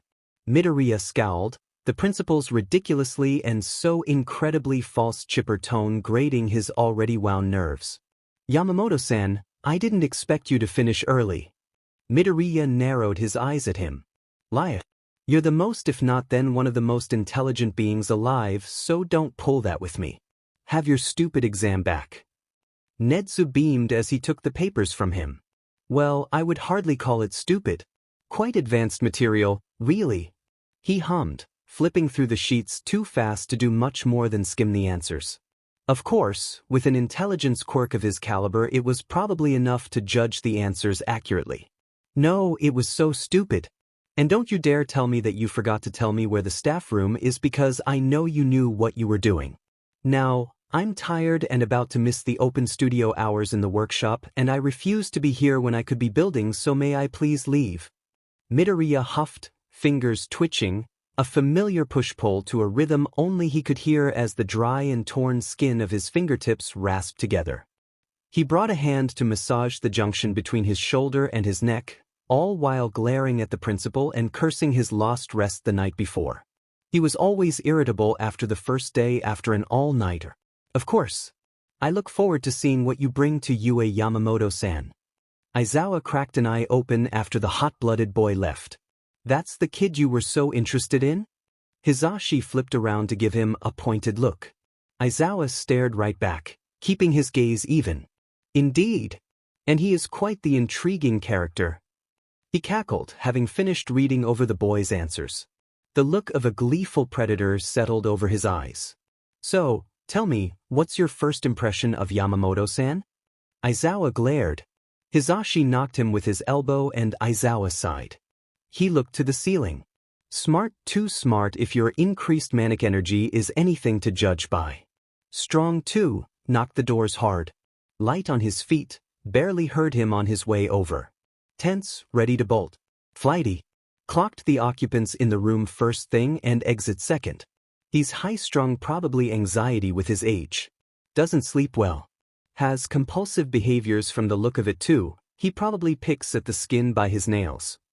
Aizawa paused, remembering the flicker of something crossing the kid's face before it closed off. He's a practiced liar. Aizawa brought his gaze back to Nedzu's own glittering eyes, feeling a headache blooming behind his eyes. You've either got your eye on the kid with some of the most potential I've seen in years, or you've found yourself a criminal. Nedzu laughed. Well, we'll have to see how this ends then, Midoriya was very glad to no longer be in the presence of somebody as intelligent as Nedzu. Being around the rodent made his anxiety skyrocket, setting of sirens and fraying his nerves. It wasn't really the intelligence that made him nervous. It was the intention behind his eyes, and the way that Midoriya couldn't read him. Midoriya liked his classmates. Each of them had their own strengths, all of them were geniuses in their own ways, but he especially enjoyed working with and talking to Hatsum and Watanabe. It had been incredible watching Hatsum's work with wiring. Her quirk was fantastic for support, and she used it well. She also had so many ideas on what to build and how to build them. She didn't let reality limit her, and Midoriya found that to be more help than hindrance in creating designs with her. And Watanabe, the boy had a knack for coding that made Midoriya a bit jealous. He had admitted to being new to it, and yet he was nearly as good as Midoriya himself, who had been learning for years. Midoriya got over it though. It let him speak freely about his work without having to stop and explain everything, and he rather enjoyed discussing the subject with Watanabe. It was also nice to be able to ask advice from somebody who wouldn't hold it over him. He had spent most of his time at the workshop with those two, but he did make a point to observe the others every once in a while. All his classmates were capable, talented really, and he looked forward to learning more about their individual skills as well as working with them in the future. There was another thing he had noticed though, something that struck him as odd. Midoriya had had more fun today than he had in ages. He found it kind of funny really. His school life had been hell the few years he had attended classes before everything. And now he was having fun. In school. Midoriya wasn't sure how to feel about that. Of course, he wasn't too sure how to feel about feeling positive emotions in general, but he decided it wasn't worth the mental exhaustion that would come with both processing and analyzing his mess of an emotional state. And of course, thinking about not thinking about his feelings led to an even more uncomfortable thought. What was he going to tell Sensei about, and what was he going to leave out? Midoriya was lucky that he was so good at compartmentalizing. Otherwise, he might not have filed away what information he could afford to leave out to Sensei and what he couldn't, slipping knowledge behind a mental barrier and burying it deep in the back of his mind as he slid a mask into place, face going blank and uninterested.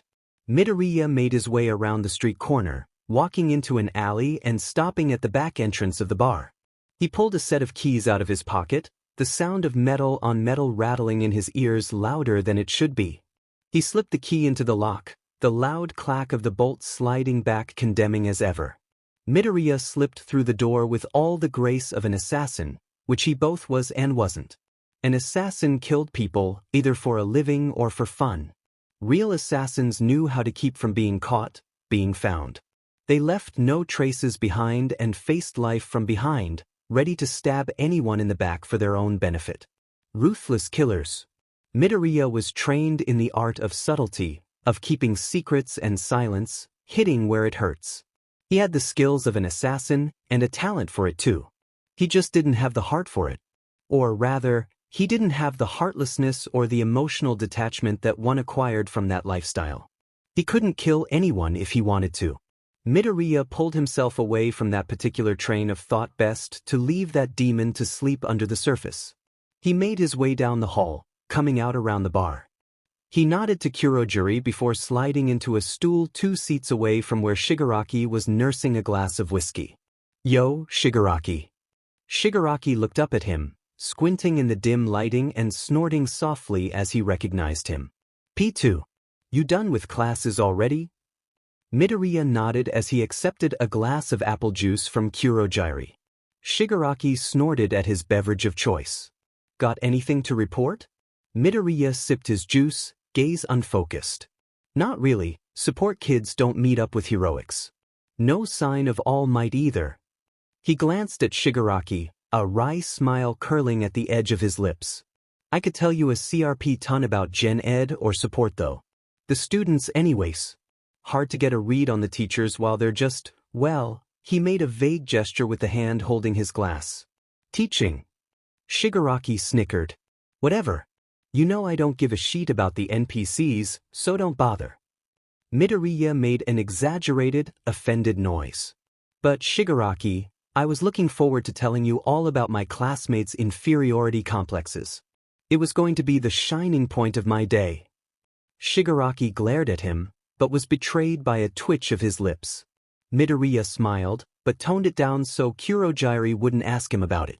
Kurojairi wasn't exactly against him being friends with Shigaraki, but Sensei didn't want them to mingle too much for fear of Midoriya attempting to coax out somebody he had done his best to kill. He wasn't unfounded in his fear though. Midoriya did try to get Shigaraki to remember a time from before Sensei started messing around in his head. Remember who he was before Sensei reached inside of him and pulled and twisted until something gave way, until it broke and warped into something broken and wrong. He was just careful enough to keep his subtle nudges under Sensei and Kurojairi's radars. Lucky that Kurojairi wasn't as sharp as he liked to think he was.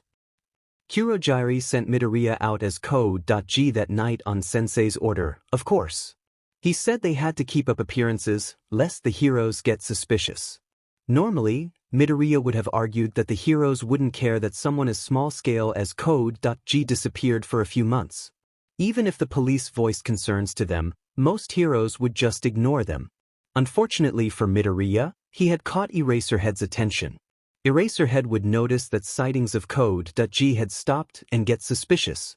He would also notice that the Code.G sightings stopped right when school started up. That combined with his admittedly small stature, well, it wouldn't be difficult to put two and two together and come across the idea that Code.G was a student. He'd have a narrowed list of suspects after that, a student either in junior high, which was unlikely, or in high school who was athletic, light on their feet, smart, and good with gadgets and a computer. The list of people who matched that criteria in Japan was not as long as one would hope. So of course, that meant that Midoriya was now sitting on a rooftop, collecting and corrupting data from a well-known law firm. Midoriya didn't particularly like the company, so it didn't really bother him. But he was also now a student with homework and obligations. Most importantly, he was tired and wanted to sleep for the next month. Of course, this meant that Eraserhead had to show up right as Midoriya finished, which meant he couldn't just book it back to the bar and pass out. He had to actually keep up a persona, distract Eraserhead who wouldn't let himself be caught off guard a second time, and take the long way back to base. Fantastic. Midoriya closed his laptop with a click, a sardonic grin stretching out under his mask. Eraserhead. Wonderful to see you here, but I must ask, how did you find me? Midoriya slipped his laptop into his satchel. Really, I made sure to sit in a blind spot too. You and your cameras shouldn't have caught me so fast. Eraserhead remained silent, probably glaring at him from behind the goggles.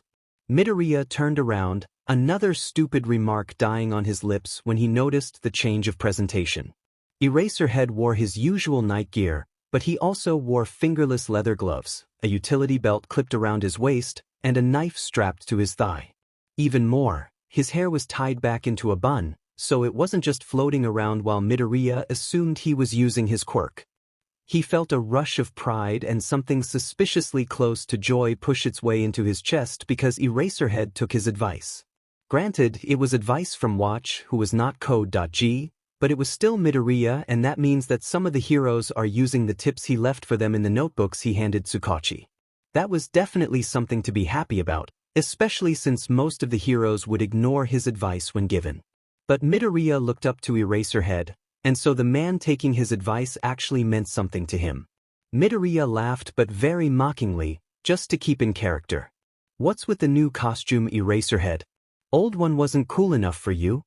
Eraserhead continued glaring at him and, good gods, Midoriya sincerely hoped that he didn't usually let his opponents talk this long because he had expected Eraser to have made a move by then. What kind of underground hero led a villain monologue? Midoriya tilted his head to the side, a smirk tugging at his lips under his mask. What's wrong, Eraserhead? I didn't think you were the type of person to waste time like this. Which was absolutely true. Midoriya was being completely honest here. Eraserhead was incredibly practiced with good battle sense and was experienced enough to know that wasting time against an opponent like this would make capturing them even more difficult. Unless, of course, there was a reason behind. Oh hell. Midoriya kept his posture loose, his expression easy so he wouldn't alert Eraserhead to his realization. He hummed as if thinking and listened. Cars to his left, police, probably, and heavy footsteps ahead and to his right. Nearly cornered but not quite. He grinned, lacing his fingers together. Well, Eraser, we are out of time, but never fear.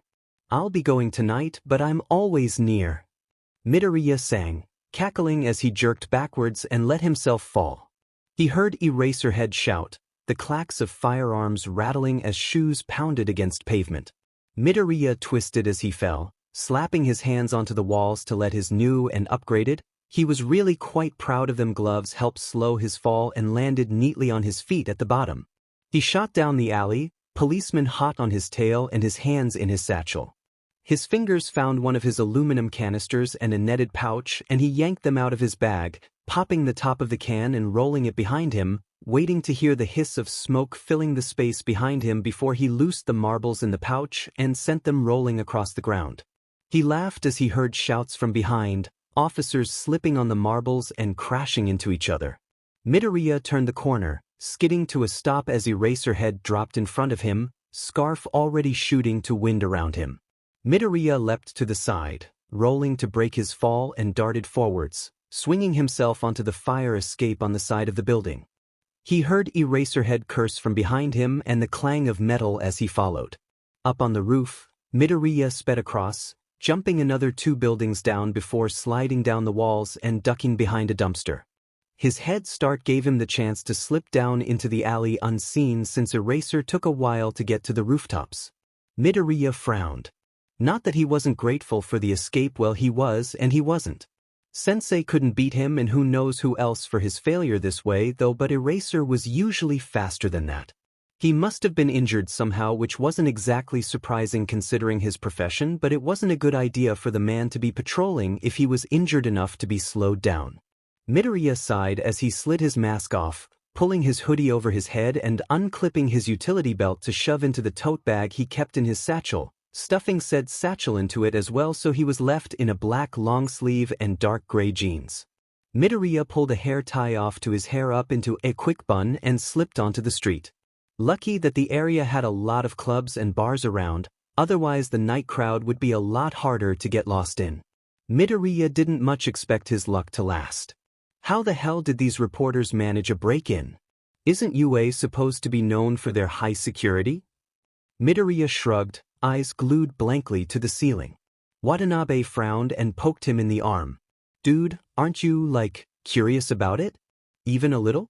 Come on Yamamoto, throw me a line here. Midoriya shrugged again, glancing back at him. They're just reporters.